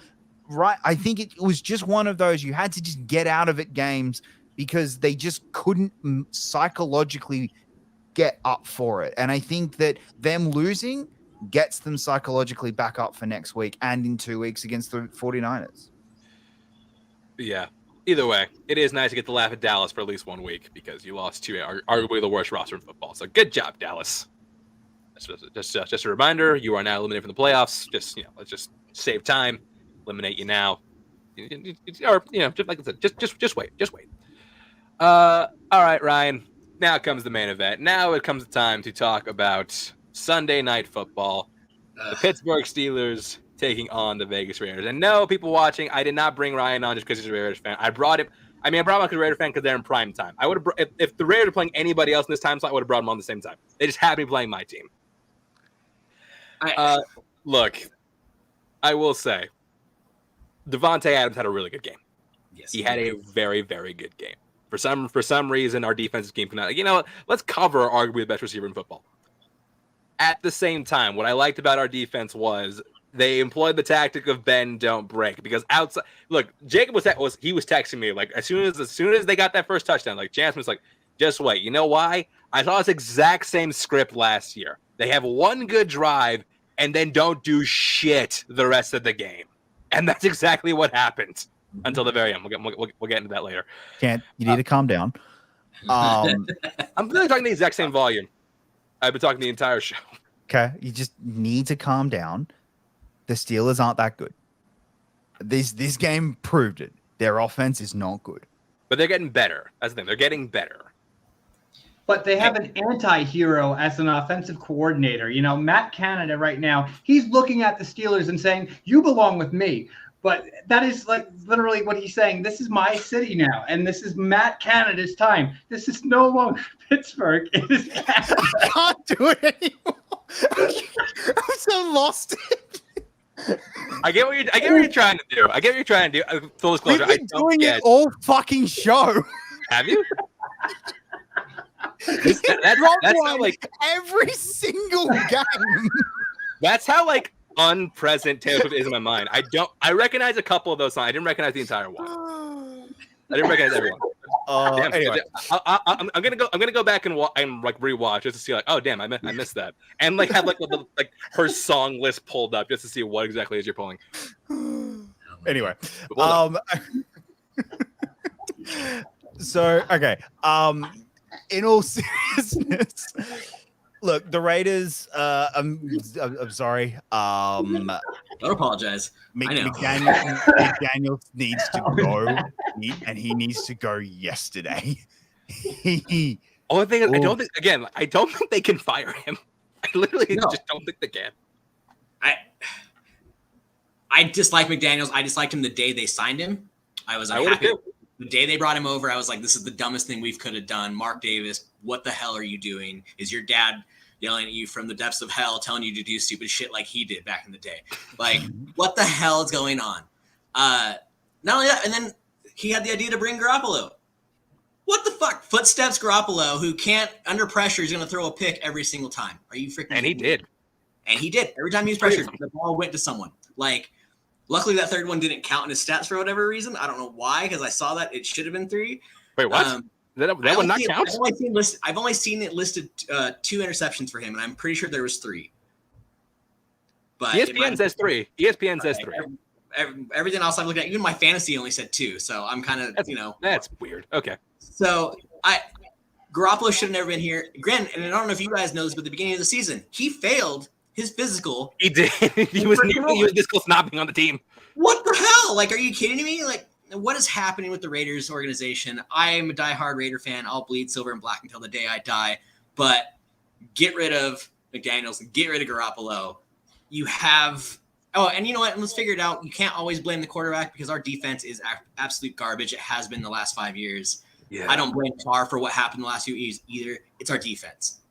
Yeah, defense has been a consistent problem for the Raiders. Even when Gruden was your head coach in 2020, I still remember the game where you like literally gave up a bomb of a pass to Fitzpatrick in the last 10 seconds. That was something. But I will say, look, the Steelers, I think, are going in the right direction. Look, we scored a touchdown on a play action pass. I thought that was illegal for a Matt Canada offense. That impressed me. Kenny Pickett made some throws that I thought were really, really solid. What concerns me, all right, and I'm now actually getting back a bit more serious. What actually concerns me about the Steelers more than anything, though, is that offense is bad. And you say, yeah, we're getting better. We just went on we just had a Raiders fan go on a rant about how bad their defense is. You played a real defense week 1. How bad were you? They're bad. They're bad. That's the concern. You play, Texans next week, and it's going to look even better. The Ravens, Rams, Jags, Titans, Packers is going to be a tough one for you because Packers have a legit defense. Then Look, you go if Browns they can again, keep if they can keep the upward trajectory going, that's fine. Like if you need time to get your feet wet because you got a lot of pieces in the roster, first of all, like Matt Canada in a new role. I forgot to mention before this game, it came out that Matt Canada was being promoted. I don't know how you promote an offensive coordinator without making him a head coach. And now he's going to be working on a day-to-day basis with Pickett, which I'm just like, are you saying you weren't doing that anyway? What the fuck have you been doing this whole time if that's not what you were doing already? Yeah. But at the same time, if they can keep this, again, there's a lot of pieces that need to gel, which is why a first few weeks, it's a lot of growing pains. If they can keep this up, look at Tampa Bay in the 2020 season. They looked pretty pedestrian in the first couple of weeks, but then they just caught fire. If you can do that, I'm fine. That's okay. And even Pickett got better this game. Yeah. Okay. Hey, let's look at the guy who brought in all of his friends and is the greatest quarterback of all time. Yeah, let's do that with Kenny Pickett. Yeah, Kenny Pickett. What can Tom Brady do? Kenny Pickett can't. Be the greatest quarterback of all time. If we were talking about the Jets, I would be like, I can understand that. I can completely get it, and I can understand that. All it takes is just one segment at a time. Make it happen. Trust the process. Trust the process. Look, Steelers, very worried for you guys going forward. Raiders, I want to ask a question. How long until Devontae Adams is on the trading block? Well, Devontae Adams is already sick of this. He's not opposed to him. He's already sick of this. How long until a Patriots, a Bengals, someone goes, here's a first. Well, here's the problem though too is with McDaniels and how he works. I mean, look what happened with Waller. Waller came out and said some stuff about McDaniels when he got married, and what happened in that whole situation, and then they got rid of him. And then now Devontae is saying something. You never know. McDaniels might not want that discord in the locker room, which I think is stupid because the rest of your team should be built around Devontae Adams to even have remotely a shot. And Garoppolo's not going to freaking do it. Jacobs comes in late into the season and can't do crap the first 3 games, and he's supposed to be a great running back. What is happening? I really feel for Jacobs because and in that non-Raiders fan kind of way, because he had his best season last year, and I said this at the start of the offseason. He is not gonna have the same season. There was a reason they didn't give him his 5th-year option. Whoa. That was my second. I'm not sure what happened, but good. There was a reason they didn't give him his 5th-year option, and I felt for him now because he's not going to get paid. Now he won't get paid. Because he's not an elite running back. He is a very good running back at times, depending on the team he's on. But he won't elevate a team. He won't he'll need to go to a team with a very good O-line. And yeah, we don't have that. We've never really had that. Like at all. if I'm in all honesty, if I'm either the Lions or the Browns, I'm making a phone call. Hey, what do you want for him? Yeah. At the same time, though, the Raiders were very thoroughly in this towards the end, thanks to some very untimely penalties and a bit of ref ball. Well, you cannot look me in the good. When McDaniels made that call to kick that field goal, right then and there, I was like, they need to fire his ass right now. I'm getting to that. What? So you got to within 8 after again a drive that was real penalties. You cannot look me in the face and tell me that I was legit roughing the passer. No, it wasn't. It was not. I'll take that. It was not. Like 2 very bad penalties back to back. The PI on the 2-point conversion, I was not upset about that. What I was upset about was the no call on the hole is happening right in front of the ref. That's what I was upset about. If they threw that flag to him, it's like, okay, fine, offset, try again. Again, they get the ball back. They're driving. You're within, I think, your own 15. They decide to kick the field goal. I'm just like, what the hell? What the hell is wrong with you? They get a flag, get even closer, go 3 and out again, and then decide to kick the field goal again. Raiders fan, you go. Oh no, it's the thing is that whole Garoppolo thing. Garoppolo cannot perform, and he had opportunities, and he missed 2 of his throws, especially when they got closer in the end zone. They were bad passes. There was no way those guys were going to catch him. Yeah, Garoppolo just can't perform under pressure. He is footsteps for sure. The first attempt at a field goal, I kind of understood it. I went, okay, I can maybe justify this, maybe. Once you then decide. We're taking once you get the penalty and you decide we're going for it, at that point, you've decided you're going for this. You're going for the tie. You are going to try and get this game. Because otherwise all you've done is wasted a minute. That's all you've done. You've wasted a minute of clock that's precious. If they'd taken the field goal and then they didn't get and they got the penalty and he went, no, we're not going to take the penalty. We're just going to take the points. I'd be like, cool. All right. You are backing your defense. You've gone, I'm backing the defense because this offense sucks. And I think we can get a 3 and out. Cool. I can understand that. I'm like, I don't love it, but I can understand it. I cannot justify the second field goal. The second field goal is where I'm like, you need to be fired for that. Yeah. That's dumb. The second field goal is the one that's just, that was gutless. That was complete, utter gutless football. Yeah, because at that point, and it's not only that, and that's not even the end of it. Steelers get the ball back. There's 30 and change left on the clock, and for those you don't know, and talking to you, Josh McDaniels, because you might not know, when the clock gets to 2 minutes, it stops anyway. The Raiders at this point had 3 timeouts? Was it 2, 3? No, they had all 3. They had all 3, and he burns 2 before the 2-minute warning. That is some legendary incompetence in clock management. I don't know why they would have so much confidence in their defense when Pittsburgh. The one thing Pittsburgh did do really well was keep Max Crosby quiet. They did. They held him back. I don't think it was confidence in the defense. Quietly. I mean, it sounds pretty bad when you can't trust your quarterback and you're not really sure if you trust No, not that. I think it was Steelers' offense has been bad, and they're not going to get the 10 yards. I mean, it was a solid back. I don't think. Wait. Did we get a first down? I don't think you did. I think it went straight over. We did. There's one. Yeah, we got one first down, which is what we needed. If we got a second first down, the game's over. Right. Didn't matter because Presley Harvin, one of the MVPs of the team. Thank you, Presley. Gave a great punt. Jimmy Garoppolo does what he does best and ends the game with interceptions, and Pittsburgh wins. That's right. Yeah. And those interceptions were throws that should not have been made, period, because he panics. He panics under pressure. Yep. He does. He's like the anti Zach Wilson. He's way worse. He's way worse when he's getting pressured. I mean, I don't know what quarterback isn't, but like it is staggering how much Zach Wilson is a worse quarterback when he's not getting pressured. Look at the stats. What makes me sick though, as living as a Raider fan who lives in Vegas, when they brought him on and the amount of fanfare they gave to Garoppolo and how excited that team was and what they rolled out the red carpet for him.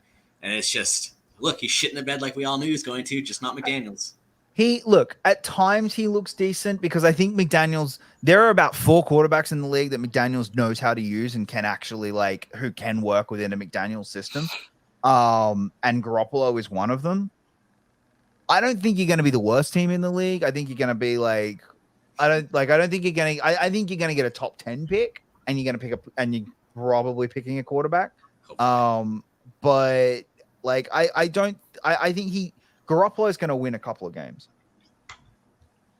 Yeah, I can say a lot about the Raiders, but God bless Garoppolo's beautiful face. God bless his face. And I just got to say one last thing about the Steelers. It was August, and you thought at that point you were putting on those paper rings. But now it's September, and you realize that was just a cruel summer. And with 22 at running back. All right, we're done.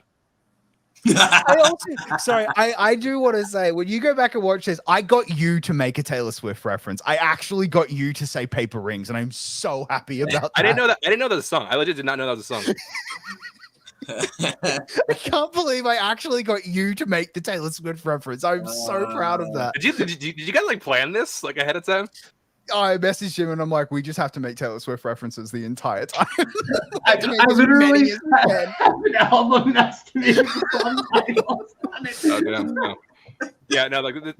That's how non-present she is in my head, because I know a few of her songs, but someone when you're throwing out, I'm just I have no idea. But yes, Pittsburgh, good win. Kenny Pickett played really good. I like the way this team is trending, and if Matt Canada can do more of this and less of the dumb shit you've been doing the past 2 weeks, I think we'll be all right. Next game we're talking about, got our Monday Night Football doubleheader. First of which talking with the Philadelphia Eagles versus the Tampa Bay Buccaneers. This showed that maybe the Buccaneers are not as good as we thought they were. There are 2 teams on Monday night that were like, maybe you're not as good as we thought you were. Yeah, okay. They were decent to start with, and then it started pissing down raining. They got worse. They got progressively worse. And look, Mike Evans had 2 really bad drops. And then Mike Evans started playing really well.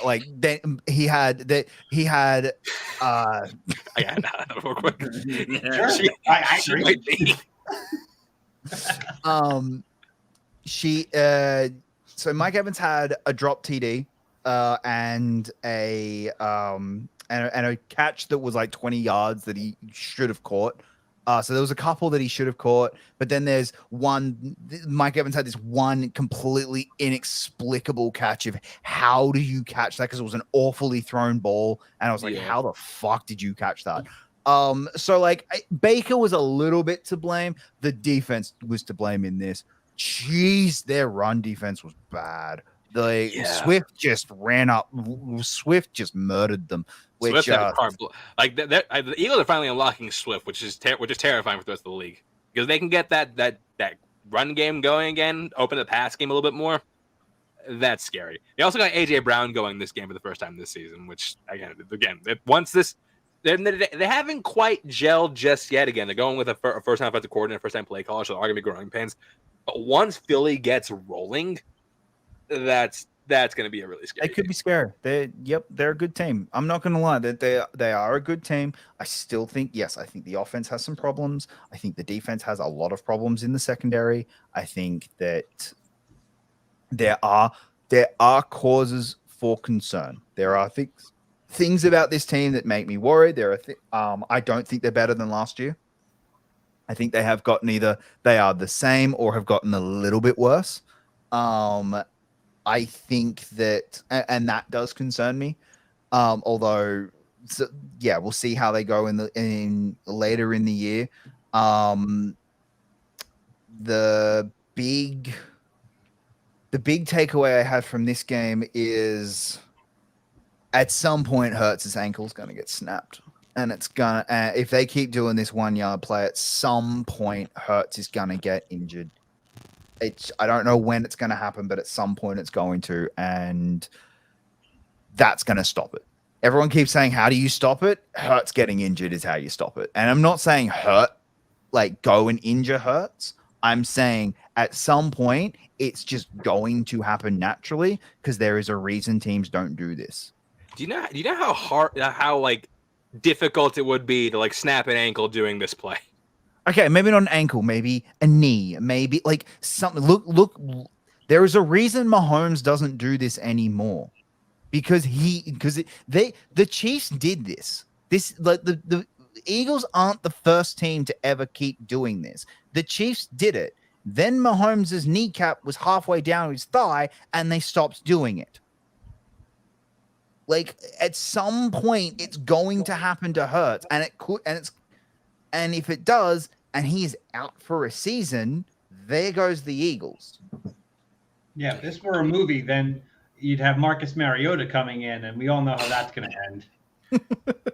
Yeah. Well, I agree, though. I mean, the amount of times you do that, you're just taking the risk of a lineman tripping, falling over you, and you're done. You're done. Someone slips and falls, you land wrong. That's all it takes. You might be able to squat however pounds and be a big guy, but all it takes is a bigger guy to fall on you. And they're playing the odds.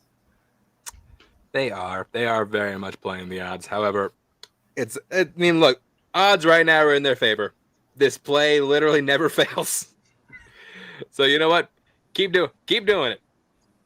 But look, once it gets going, also Jalen Carter, very much fueling my defensive player of the year pick. I think the dude looks like a fucking beast.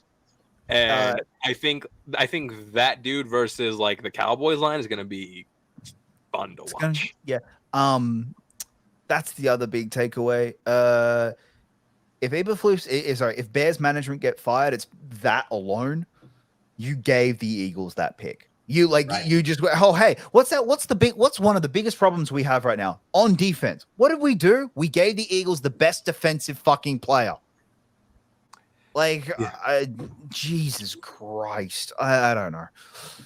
Yeah, there's also had a really funny sequence of events where Jalen Hurts threw a pick on the inch yard line. If this was any other team, I'd be like, oh no. But given the fact that they have one of the best defensive fronts in football, they were able to notch a safety off of that. Single dumbest play call I have seen all year, and that is saying something given the Staley one. They had not again because I think you guys all watched the other game. I actually watched this game. I watched this one. I watched that one. Oh, okay. I had money on this game. I didn't have money on the other one. Did you? That's why you're pissed off at this game. You lost money. Well, I'm okay. I had everything but one thing happen, and that's what I'm mad about. Anyway. Oh, it was the Godwin receptions, wasn't it? I needed Godwin to get 2 more receptions, and he didn't. Anyway. That was the single dumbest play call I have seen all year because you had not been running the ball all game. All game, you could not run the ball on this team. The Bucs have not had a run game for the last 5 years. So you're on the 1 yard line, not being able to run. You've actually been able to throw pretty well so far in the game. So what do? We're going to run it on the 1 yard line, and of course you got safety. It was the dumbest play call I've seen all year. It was just Jesus. Boy, yeah. That pissed me off. Buccaneers again. None of those teams getting a very much needed reality check. Eagles again. Look like none of the South won this week. That's true. None of the South won this week. It was good to see AJ Brown though actually do something this week. Finally, shit.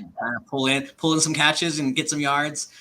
Get him in the game. Get him in there. And I needed him getting 6 receptions, and he got it nearly in the first half, and I was very happy. I was like, sweet. Yeah, he just had to score points for me. Devontae Smith suffered as a result, though, which I needed to happen. But we'll talk about the next game. This next game is the one that really sucked me in fantasy this week. other game rematch, Super Bowl 56. That's what it was. Yeah, 56. The Rams taking on the Bengals. This showed one glaring issue about the Rams. The offensive line still sucks. Yeah. Yep. Uh, It really does.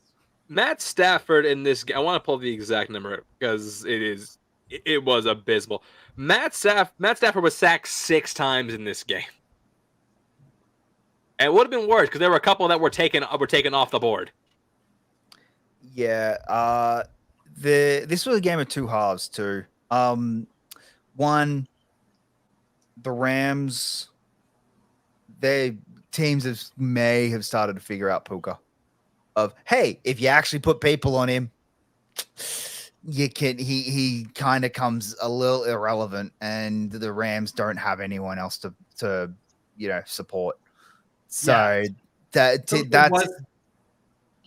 Puka was the man. He looked more like Mr. Perfectly Fine this week, but we'll see how that goes in the future. I love Puka's story and everything. I think he's like right now, quite honestly, the easiest player in the NFL to root for.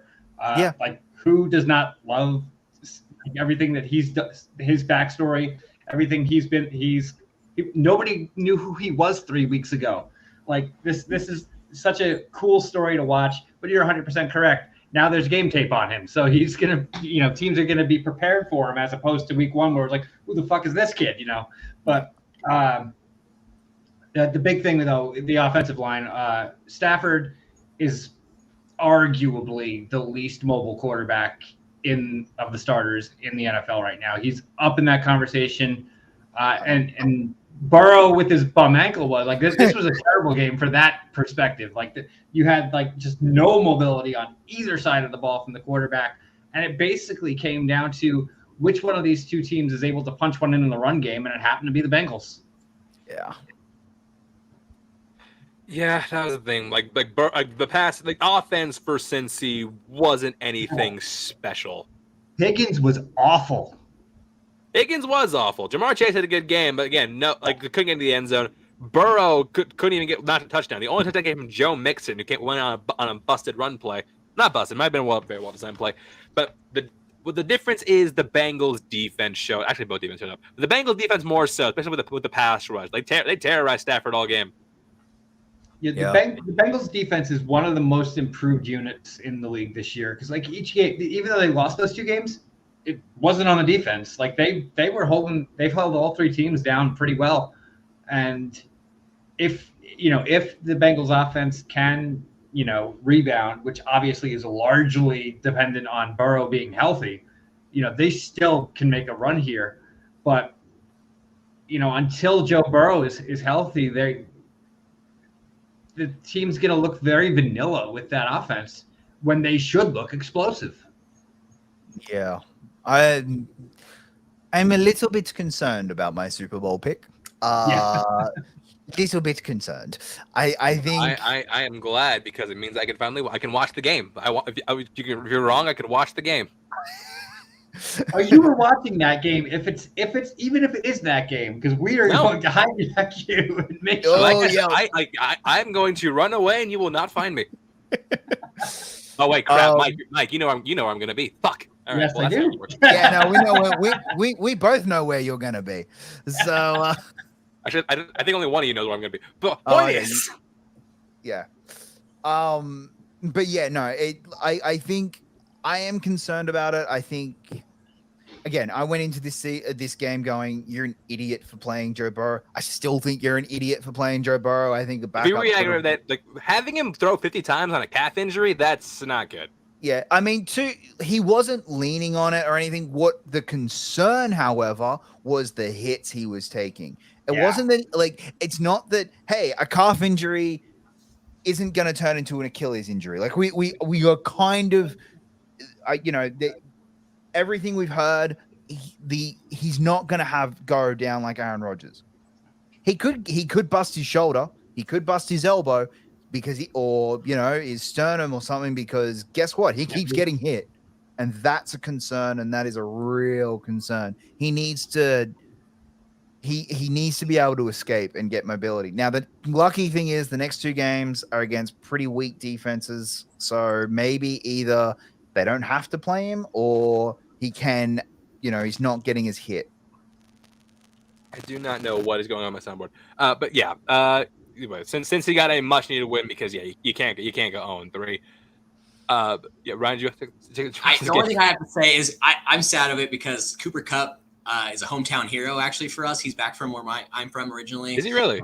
Yeah, so I'm can't wait for him to get back. And the question that I've been hearing from fans, family who are Rams fans is, would it be different with Kupp in the lineup?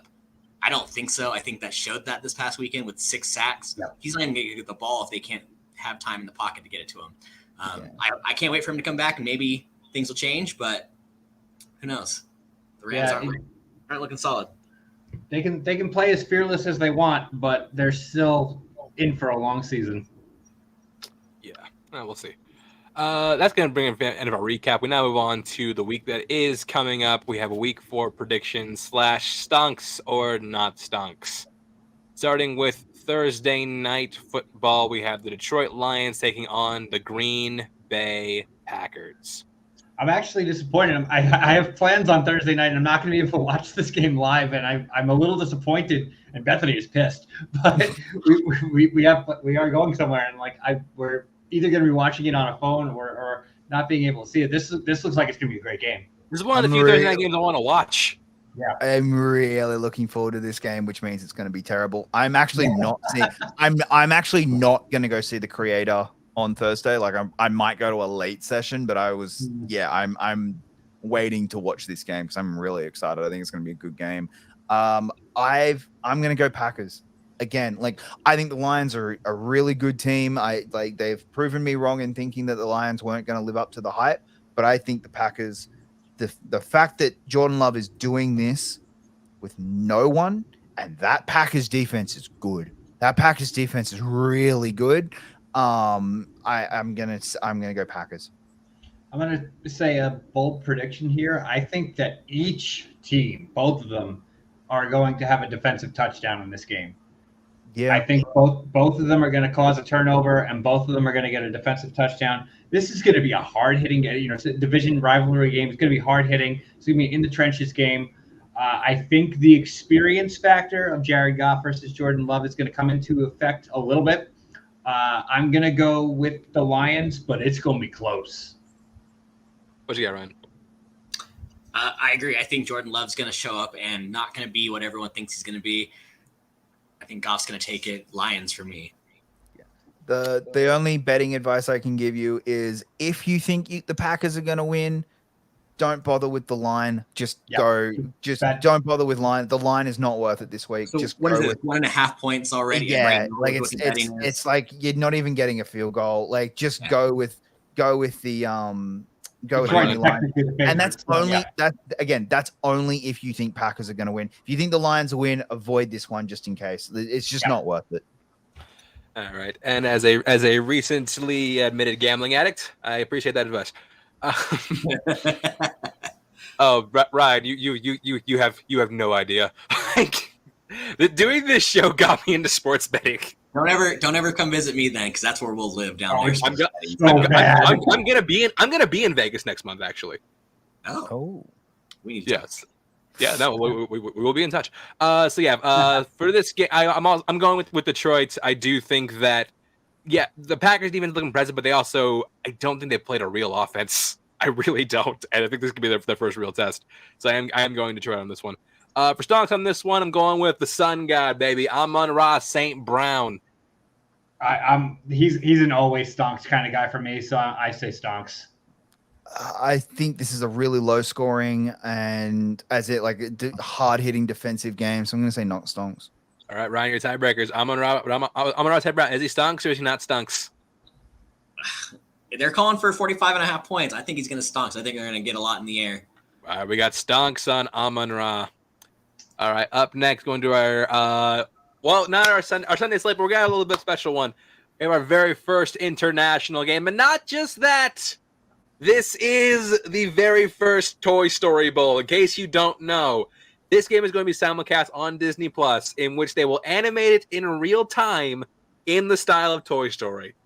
I have no idea how this is going to look, but I guarantee you that, look, as a fan of football and as a fan of Toy Story, I'm going to wake my ass up at 6:30 in the morning to watch this game. We're going to be talking about this. Like, there's zero way we're not talking about the Toy Story game. So they've got our attention, if nothing else. I'm going to be I will pull highlights from the Toy Story version of this game. I'm going to be so goddamn tired because the NRL Grand Final is at 1:30 that morning. Oh my God, guys! You guys want to get on a call and watch this game together?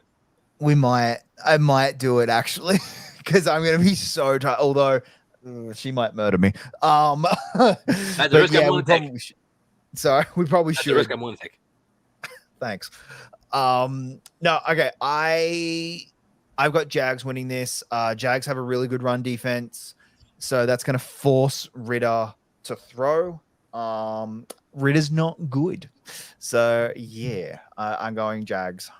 I'm also going Jags on this. I do see this being a low-scoring game. The Falcons' defense very quietly has been very good this year about bending, not breaking. They're not giving up a ton of points. I don't think this is going to be a high-scoring affair. I see Jacksonville winning it like a score like a 14-10, something like that. Sorry. Yeah, Jacksonville for me. I think should be such an international. Clean slate across the board. So stonks or not stunk this week. Throwing out the guy who once at one point he only was able to score in London. Kyle Pitts. Not stonks. Ooh, like I could sneakily see him against Jacksonville putting up like 60, 70 yards. I'm going to say stunks. Well, too bad. Ryan says not stunks, so he is officially not stunks for this game. I also, if you're going to bet on this one, take the under. I think that's your best 100%. bet. What's the line on this? So they're still giving so the line is so Jacksonville's -3. I don't love that. The under is 43. Oh yeah. 43 points is the under. Not only that, London games are notoriously low scoring because teams haven't quite generated enough. Yeah. So I would be taking the under on that one. I like that. Moving on to our Sunday slate. First game we're talking about is my boy, the Pittsburgh Steelers, taking on the Houston Texans.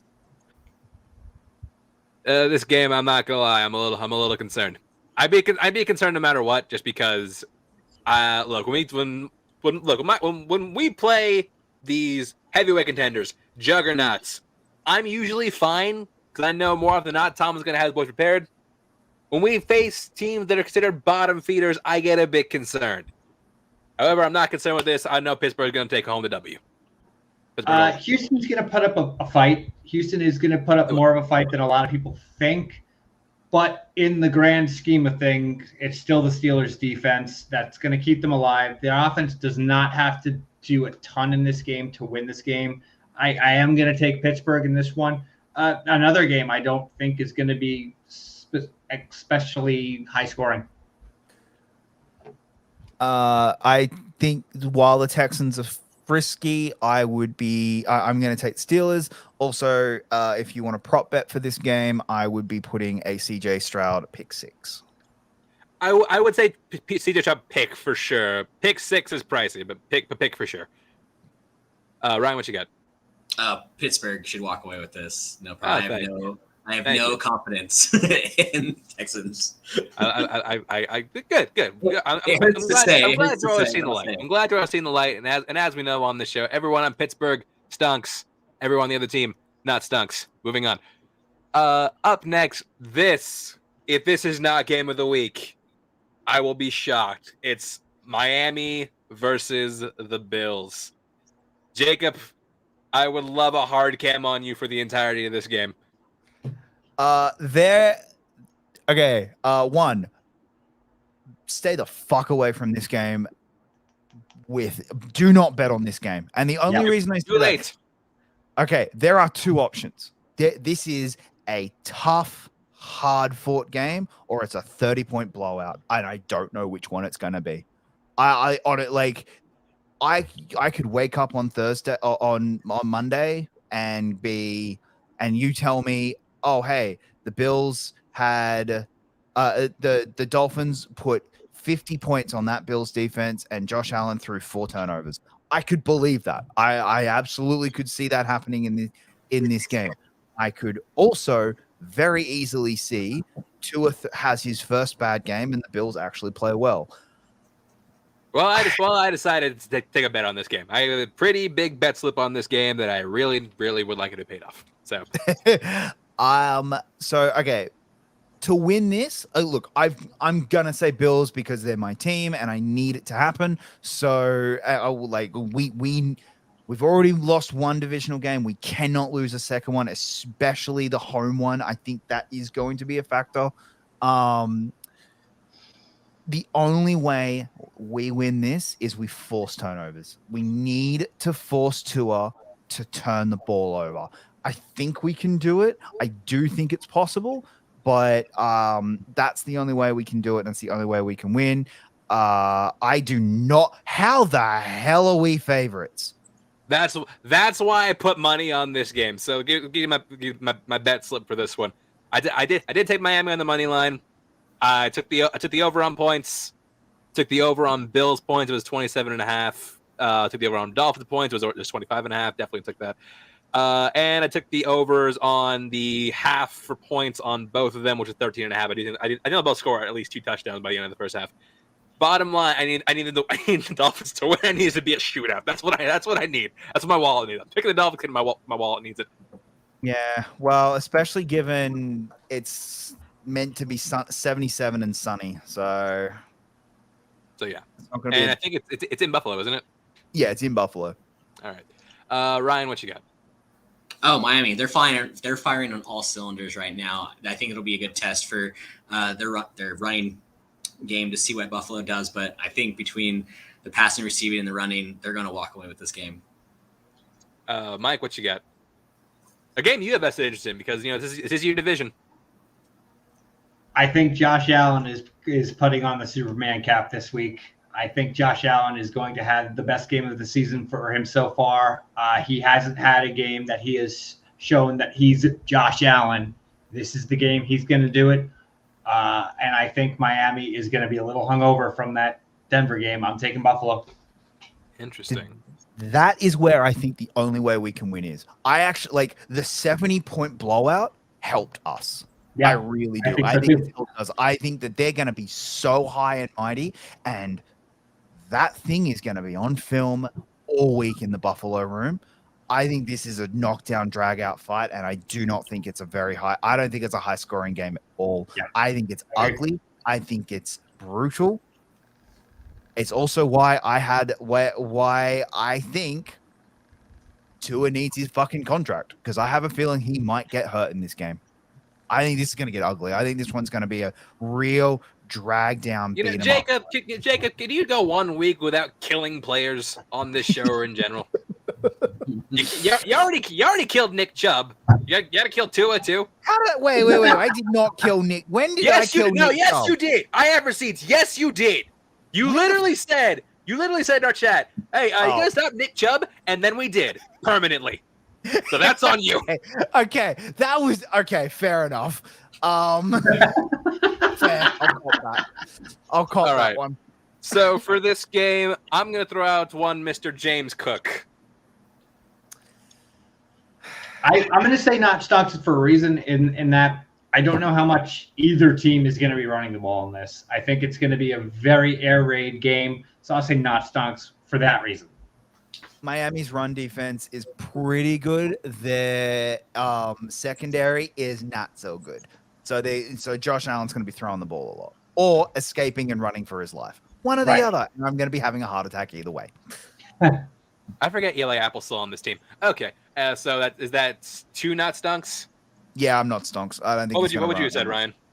I would say non-stonks too. I don't think Josh Allen's going to get the ball to him. All right, not stunks.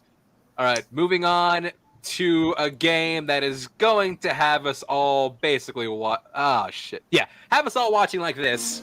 Stop it, please, I beg you! Yeah, that's the Denver Broncos versus the Chicago Bears. so. I bad. morbidly want to watch this game. Like, I have I such 100% a wanna watch this morbid game. curiosity about this game. Okay.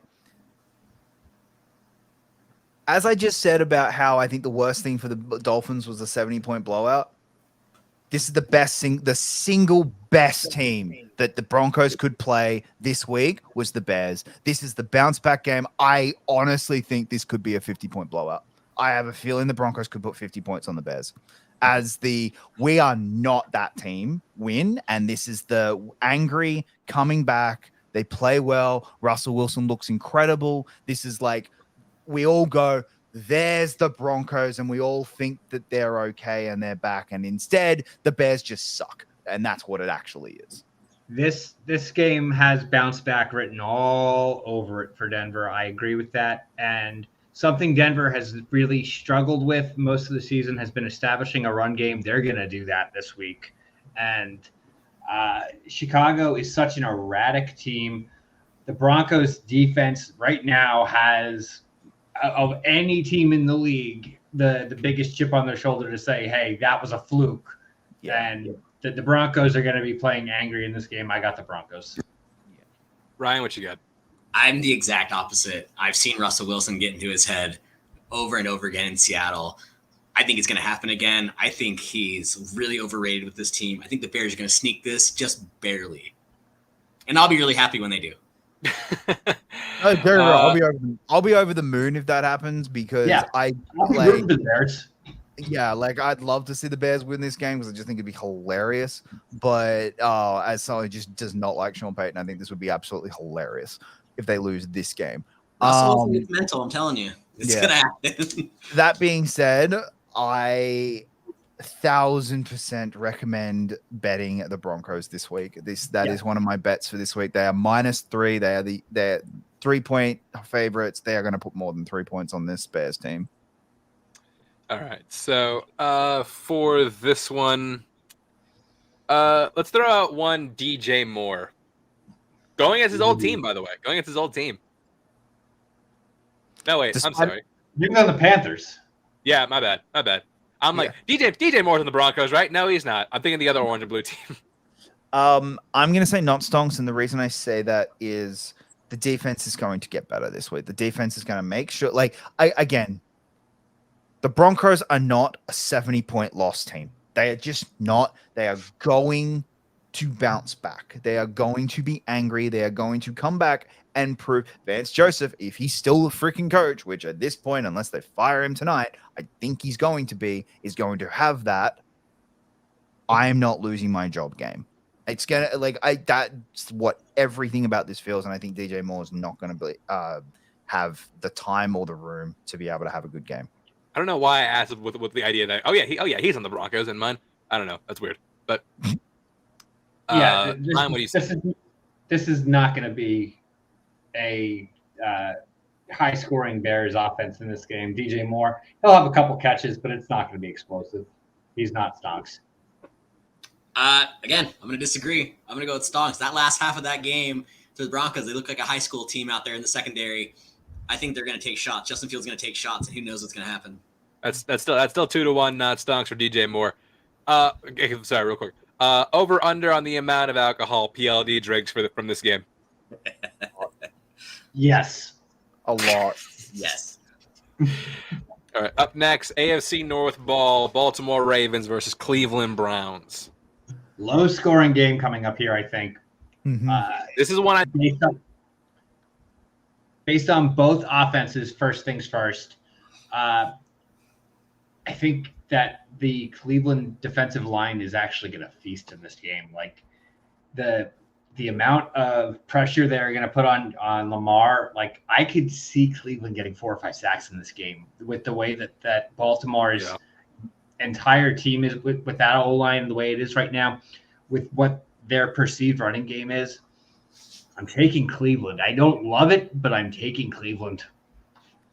See, I'm going Ravens. I think, again, Cleveland have the best defense in the league. I just do not trust that offense. I really don't. Especially against the Ravens I think run defense for the Ravens is pretty good, and that means Watson's going to have to play, and I don't think he's playing particularly well enough to be able to do it. With that in mind, though, like Zach Moss just ran all over them. And I think Jerome Ford's a stronger runner than Moss. Yeah. Ryan, what say you? Cleveland for me. I think it's time for my boy Amari to show some speed this weekend. I forget he used to be a Raider. Yeah, that's true. I'm leaning Baltimore. I think they have a good enough front to stop the Cleveland rushing attack. God, what the fuck is happening? Jesus Christ! Matt Canada has infiltrated your soundboard. He has apparently. What the fuck? Okay, I'm gonna figure that before the next show. But point is, stonks, not stonks for this one. I'm not gonna ask the one I was thinking just because I know the answer. I will ask Zay Flowers. I like the kid. I think there's going to be very few instances, I think, with him for the remainder of the season that I would say not stocks, because he's going to get the ball. The opportunity is there. The kid is fast as hell. I like him. This is another one of my bets for the week as well. All right. So that's 2 stonks. What would you say, Ryan? Stonks for sure. All right, stonks. Ravens are 2.5-point favorites. Sorry, underdogs. I would take the Ravens at 2.5 points. I'm tempted to take the Ravens. I have a $200 bonus, but I need to cash in, and I'm tempted to take the Ravens on that. Or I might just double down on Miami. I don't know. I'll figure it out. Just take the free money and go with the Sunday night game. Yeah, but I'm not making as much. It's free money. It is free money. We'll see. I'll see. Maybe. Up next, Minnesota versus Carolina. Adam Thielen revenge game. I want the Panthers to win because I think it'd be hilarious for the Vikings, but I can't see the Vikings losing this. I really can't. Same page. The other winless team game of the week. Yeah. So all four winless teams play each other this week. Yeah. The funniest thing would be a tie. Like I'm rooting for a tie. Chicago, Denver ends in a tie. Chicago, Denver being a tie would be it's immediately game of the week if that happens. Yes, agreed. All right, so I think we're all in agreement. Minnesota. Oh Yeah. I think Minnesota finally actually win a game and bounce back. I can't look. Andy Dalton, he played well against the Seahawks defense. That's the one element that I'm a little maybe. That Vikings defense is bad. Well, is Dalton still playing this week? Who? Is Dalton still playing this week? As of now. As of now, I'll be shocked if Young's back this week. I think Dalton will play this week. It'll be next week that Young's back. This game's going to be high scoring. Yeah. I'm gonna throw out this guy who looked like he got a step back this week. Adam Thielen. Stonks, not stonks. He's like, it's going to all be in chunks because he does not have yards after catch at this point in his career. He never really did, but at this point, he's not a yards after catch guy. He's going to catch like 6 or 7 balls, though. I'll say stonks. I think there will be a lot of, again, against this defense, and a lot of, here, let's show them what they're missing. And I think they're going to target him a lot. I would be taking targets on him, actually. If you're going to bet on this game, take targets on Thielen. Oh, yeah, for sure. What do you say, Ryan? Stonks. Agree. All right, stonks. All right. Up next, battle the NFC South. The Tampa Bay Buccaneers versus the New Orleans Saints. One of the toughest games of the week for me. Like this literally is a coin toss for me. This comes with the asterisk of like, is Derek Carr playing this game? I don't think he is. So I'm assuming he's not. Vegas hasn't adjusted to assume he's not, which is interesting. Because so right now, if you don't believe that Derek Carr is going to play, if you think he is not playing this week, like I do, go put money on the Bucs. They are +3 underdogs. If Derek Carr does not play this game, they will win. Now, Ryan, you're in Vegas. I need you to find some sports book. There has to be one there that you can bet the over/under on the time that Lattimore and Evans get into a fight. That's my other thing. Like I bet you there is one. Are we seeing the rematch? Absolutely. we are. Absolutely. Who wins the forget the game? Who wins the fights? Evans or Lattimore? Evans. I always take Evans in that fight. Here's what's gonna happen. Saints are gonna be down. Evans is going to get a really Baker is actually going to give Evans a half decent ball, and Lattimore is going to get really shitty because the Saints are getting beaten because Derek Carr's not playing. Like a terrible PI, and then there's going to be and it's going to be in the third. I'm calling like the end of the third quarter or the beginning of the fourth quarter is when it's going to happen.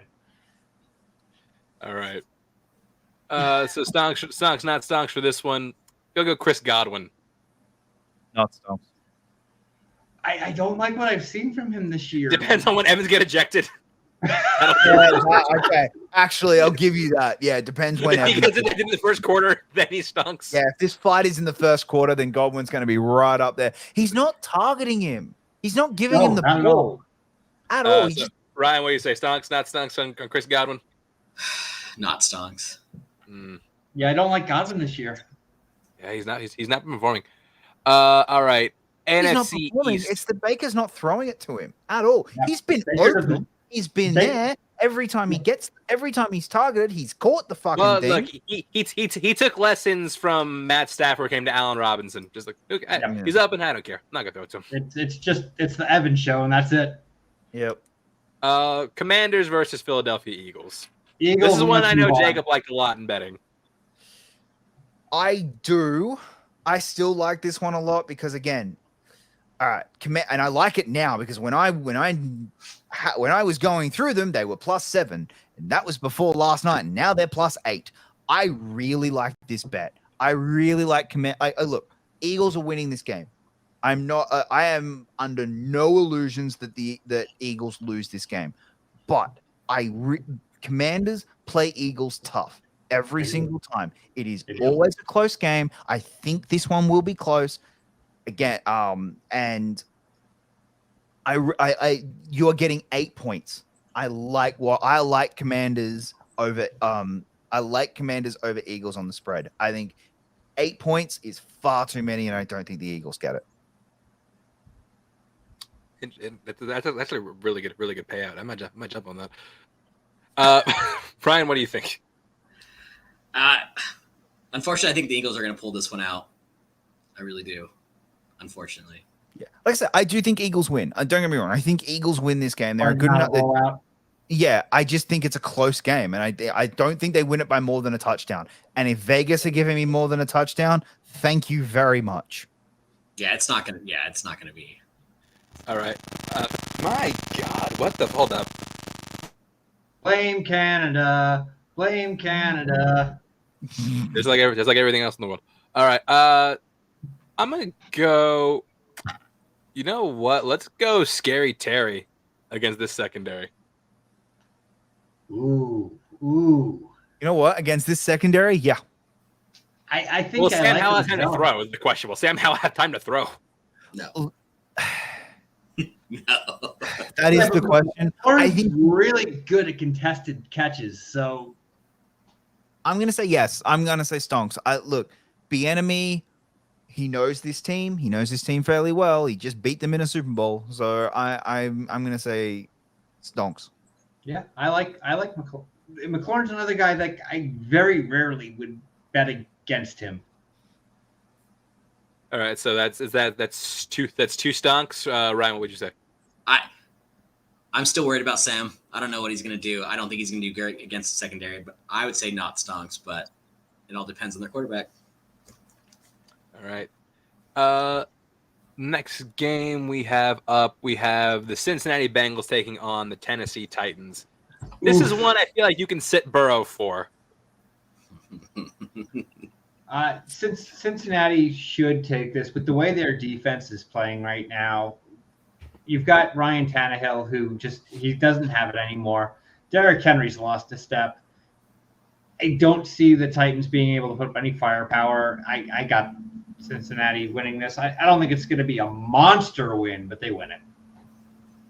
Yeah, I got Cincinnati winning this. Avoid betting. I don't. If it blows out to more than a field goal, maybe take the Titans. I think it's a close game. I think it's less than a field goal. But but right now at 2.5 points, it's not worth it. I don't like that. If it's more, this is one that I would maybe watch if Bengals later in this week. If Bengals score early and get off to a bit of a flyer start, I'd maybe look at it. Ryan, what do you say? I think the Bengals are going to take this one too. Yeah. All right. Stonks not for this one. I'm going to say T. Higgins as he finally get going. They're going to feed him the ball this week. I think there's going to be a force-fed factor. I don't think he's going to put up insane numbers. I'll take like a 6 catches, 50 yards stat kind of thing for him. So I'll say not. I'd say not Stonks. All right, Ryan, is it 3 for 3? Not Stonks, yep. Oh, damn. Sorry, T. Up next, who's next on the dock? Here we go.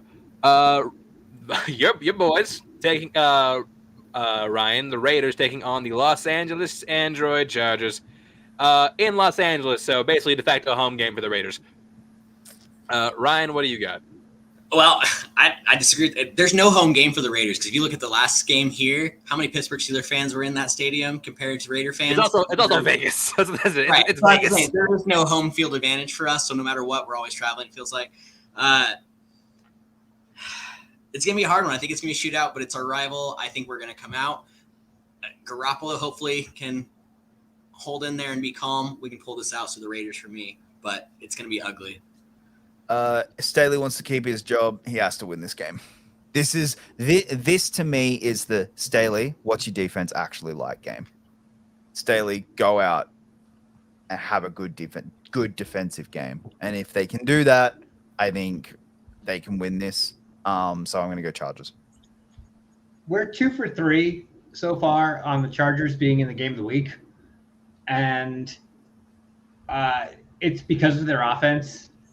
I don't know that the Raiders have the firepower to keep up with that. I've got the Chargers in this game. If Jimmy G I don't know that the Chargers can cover Adams. Like Adams might put up just some insane stat line in this game based on the way that the Chargers defense is playing. However, I trust Herbert more than Garoppolo at this point. I take the Chargers. For me, it also depends on if Eckler's back or not, because our run defense is questionable at best. And if Eckler is back, but rumor has it they might sit him because their bye week's coming up. So why not let him heal? The next Chargers have Raiders this week. Next week, next week's bye, and then Cowboys Chiefs. So this feels like a must win for the Chargers if they want to actually still compete, especially given how the AFC's maybe opened up a little bit. Like that 7th spot is now looking very obtainable for a lot of teams, not just like it's not this difficult thing to grab anymore. Hell, the Jets could maybe sneak into it. Like, well, we did hear some. Right now, Zach is the best player he's who gives us the best chance to win. I don't believe you. But because of that, this is a must win for the Chargers, and I think that it's also a must win for the Raiders as well, like because of where they're at in this season. But also Raiders are in definitely a rebuild, whereas in Chargers are, they're a Super Bowl ready team. At least they should be on paper. So I think Chargers win this because of that alone. And how much the next 2 games are going to suck for them. Let's be real. We're constantly in the rebuild, so Garoppolo is in the protocol right now. Like after the That's game, the other concern. See, that doesn't bring in Carson. Carson did amazing in the preseason. Give him a shot. Let their backup quarterback, one of their backups, come in because they looked better than Garoppolo did. Who's the backup? Aiden O'Connell. Aiden O'Connell. Who else? And then some Connor, the 3rd string quarterback that played in the preseason, he crushed it the last 2 games. It's not Aiden O'Connell. What the fuck is his name? Okay, it doesn't matter. Stonks, not Stonks for this one. Let's go Quentin Johnson. Stonks, they're going to use him. All right, because look, the Raiders defense isn't great, so they're going to be like, hey, let's put and with Mike Williams injured, let's put everyone onto Keenan Allen, especially after last week. So Johnson's going to be open. Like, I wouldn't be surprised if Allen is triple covered. I really wouldn't. Like, because Mike Williams is injured, they're probably going to go there. So Palmer and Quentin Johnson are going to be wide open all game. It's Palmer who I think is like the true Stonks answer. I think Quentin gets the ball a couple times. He might get in the end zone, but I don't think he's going to get quite as much volume. I'll say not Stonks for that reason, but if he gets in the end, he's on the cusp. I like Palmer slightly better. We get a tiebreaker, Ryan. Quentin Johnson, Stonks or not Stonks? I'm going to say not Stonks. I think we're going to see a lot from the Raider defense. All right. Crosby's going to get back there. He's been sacked 7 times already this year, and Crosby's going to add quite a few more, I think, this weekend. So, up next, we have the Patriots taking on the Dallas Cowboys. This is a game I'm a little concerned about, but not enough to go away from the Cowboys. I'm taking Dallas. I had concern for the Cowboys in this game until they lost last week. So I'm going to say that they win this game. I think they bounce back. They win. That's a bit of that last week was the bit of the wake up call. This is without question the best defense that the Patriots. This is going to be the best defense the Cowboys have played yet. So we're really going to see how Dak plays. Jets defense was great. However, they're starting to crumble at the seeds because of how bad that offense is. Zach Wilson. That Jets defense is starting to just be negated. You can't really rely on it anymore. So this is going to be a really good test to see where is Dak really. I think the Cowboys win. The Cowboys need to get at least 3 red zone offenses going. Like, they need to look good in the red zone. Yeah, I got the Cowboys in this one as well. I think, again, Jacob said it, that last week was a wake-up call for them. The biggest, one of the biggest takeaways from the Cowboys loss was they just couldn't get CeeDee Lamb involved at all against the Cardinals. I think he's going to get force-fed the ball this week, and he's just so talented that he can make plays out of nothing. I don't think the New England offense is going to be able to put up a lot of points against that Dallas defense. I think Dallas wins this and wins it handily. Oh, see, I'm the opposite. I think they win it. I think it's close and a drag out, and I'm putting money on Patriots spread because it's 7 points. 7 point. I like that 7 point spread. I really like that 7 points. I think it's gonna be 4 points in it. Ryan, what you got? Oh, I got the Patriots. I think Dak's out the door. Wow. I've never been a big Cowboys fan, but even just showing that how handily they lost to the Cardinals, I felt last week. I think this is going to be this is their downward spiral, and I'm hoping for it. All right, and stonks, not stonks for this one. I'm going to say McCorkle Jones. No, I don't love he's getting murdered. Oh, he's gonna be killed. 1 or 2 players on the Patriots offense that I would even have in the conversation in my head for stonks, and it's not him. Ryan, what you say? Not stonks as well, or are you going against the grain? Not stonks. I don't think it's going to be him. All right. This is going to be one on defense on both sides. Yeah. I think whoever wins, it's defense. They're going to go hard. Defense and one big play. Ezekiel Elliott revenge game. I swear to God, I'm going to laugh so hard. I will die laughing if Zeke is the one that carries this Patriots team and they somehow pull off an upset. I will die laughing. All right. Up there, speaking of Arizona, taking on division rival San Francisco 49ers. The honeymoon's over. Oh, yeah. They'll play him with, again, they're going to do what they've done. They're going to do what they have done all 3 weeks. They're going to play with some heart. They're going to try hard. They're going to play really hard. I'm going to die laughing when they score more than 13 points. And I'm going to go. Chance, everything you said about the Cowboys and Cardinals earlier, you better pray to God they don't score more than 13 points against this defense, or I'm going to rip you to shreds. It's week 1. It was week 1. Yeah. No. Oh no. I'm gonna say like that is going to be the solid proof. Cardinals have a better offense than the Steelers. The Cardinals have been one of the most fun teams to watch this year. It's only a matter of time before the talent supersedes the heart. And unfortunately, I think this is going to be the week. I got the Niners winning this big. Oh yeah. Ryan, what you got? I hate to say it because they're across the bay, but yeah, Niners are going to walk away with this. It's no question. It's gonna get ugly. It's going to be bad. It's going to be bad.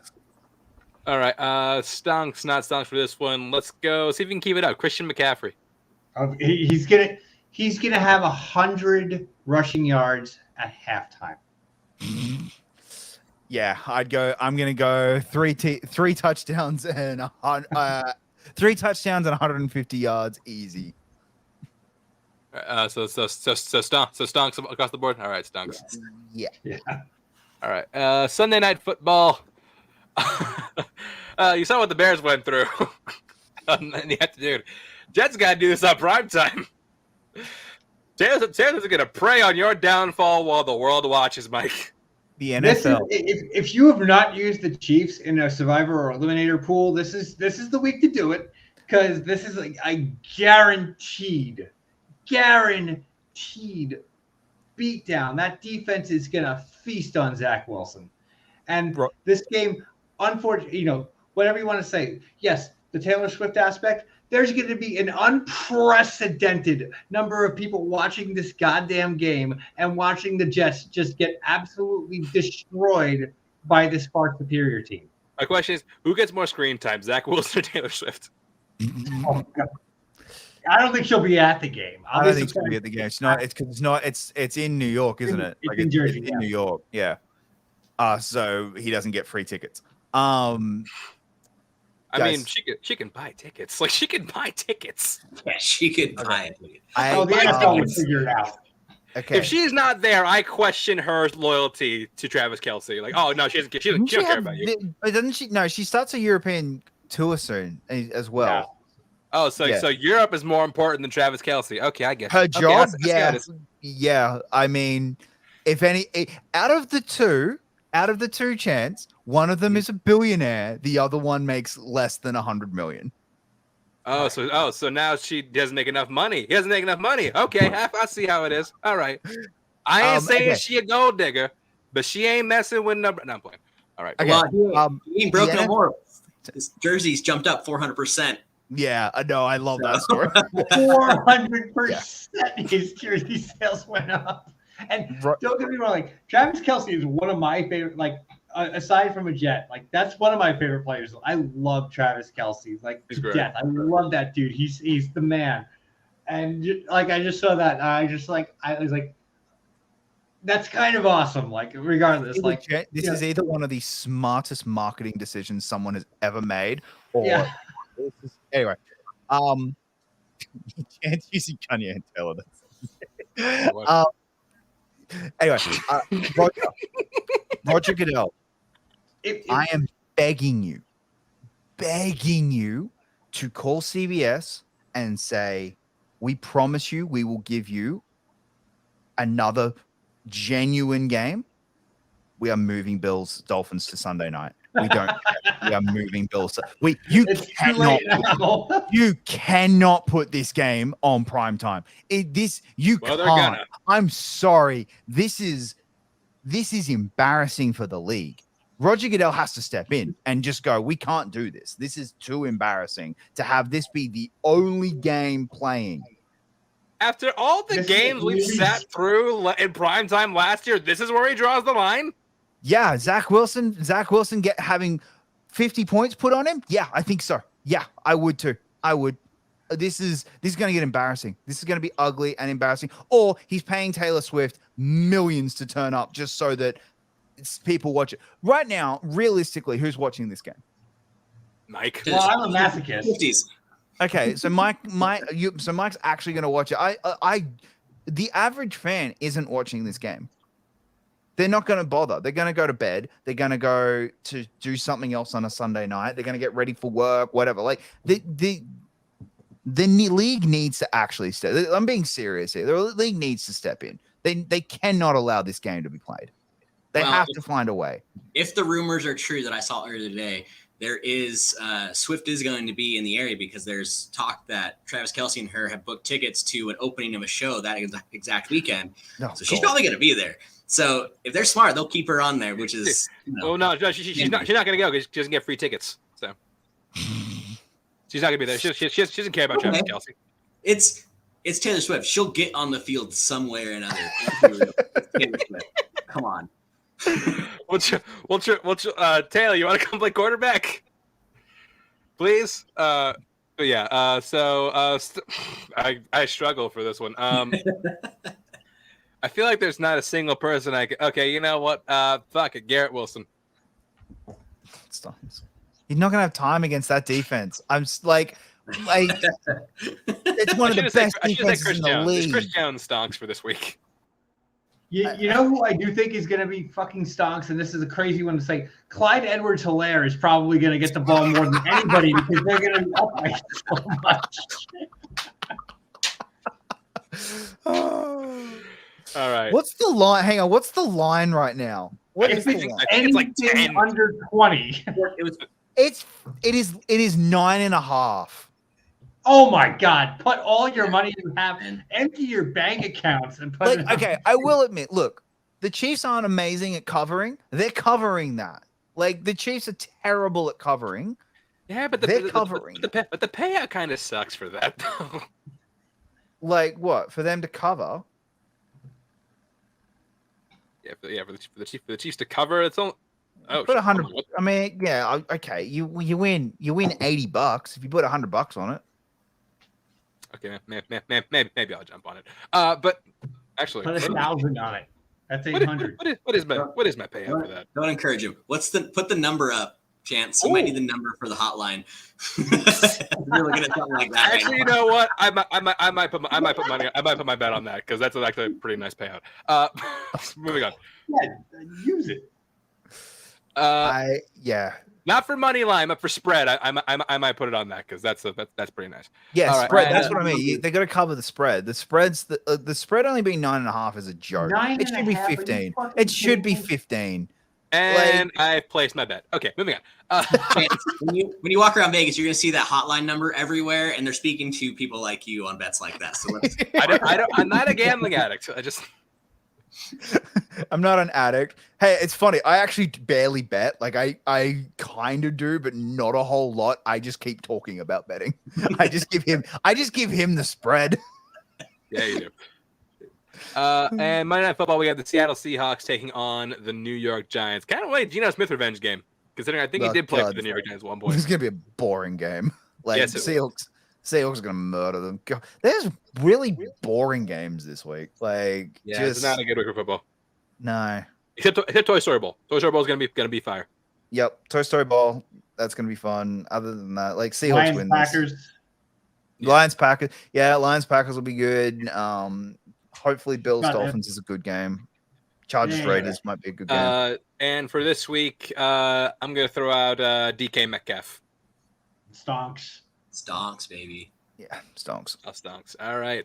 And that's going to bring us to the end of the show. Ryan, thank you so much for joining us. We hope you had fun. Where can people find you at? You can check me out on Twitter at CousinRyan2021, or come check us out on our network on the YouTube channel, the Last American Heroes Network, where you can find my shows of Beyond the Neon Veil, where I talk about Las Vegas, behind the scenes, because what happens in Vegas doesn't always stay in Vegas, and I have some guests on here who tell some pretty fucked up stories. And also check me out on my other show, For All Nerd Kind, where we talk about everything nerdy. My buddy Mike was on one of our recent episodes, talking everything about Mortal Kombat. That was amazing. Fun times. But come check us out. Jacob, where can we find you? You can find me pretty much everywhere at Jacob London, Twitter, Letterboxd, pretty much everywhere. You'll find me man, I swear to God, if Travis Kelce drops this bag, I mean, Jesus, there would have to be the single dumbest decision he's ever made. I mean, if he drops the bag, does that mean that she's the problem? Look at how many people she's run through. But think of the amount of amazing songs we'll get from her if that happens. Like I football-related songs. in the What the Show group chat, if that happens and she drops Jabroni in a song, it's all worth it. I actually started liking this one if she did that. Mike, where will we find you? Normally, you can find me on Wednesday nights on What the Show. I actually will be traveling this week, so it will be an AJ and Juice centric show. And you can find me on Sunday night, probably about 45 shots of old granddad deep, watching that Sunday night football game. We may jump on a call for that one, just to like get you through it mentally. But we should start a GoFundMe to buy me booze for that game. You have a Twitter, Instagram, ChanceWars_91.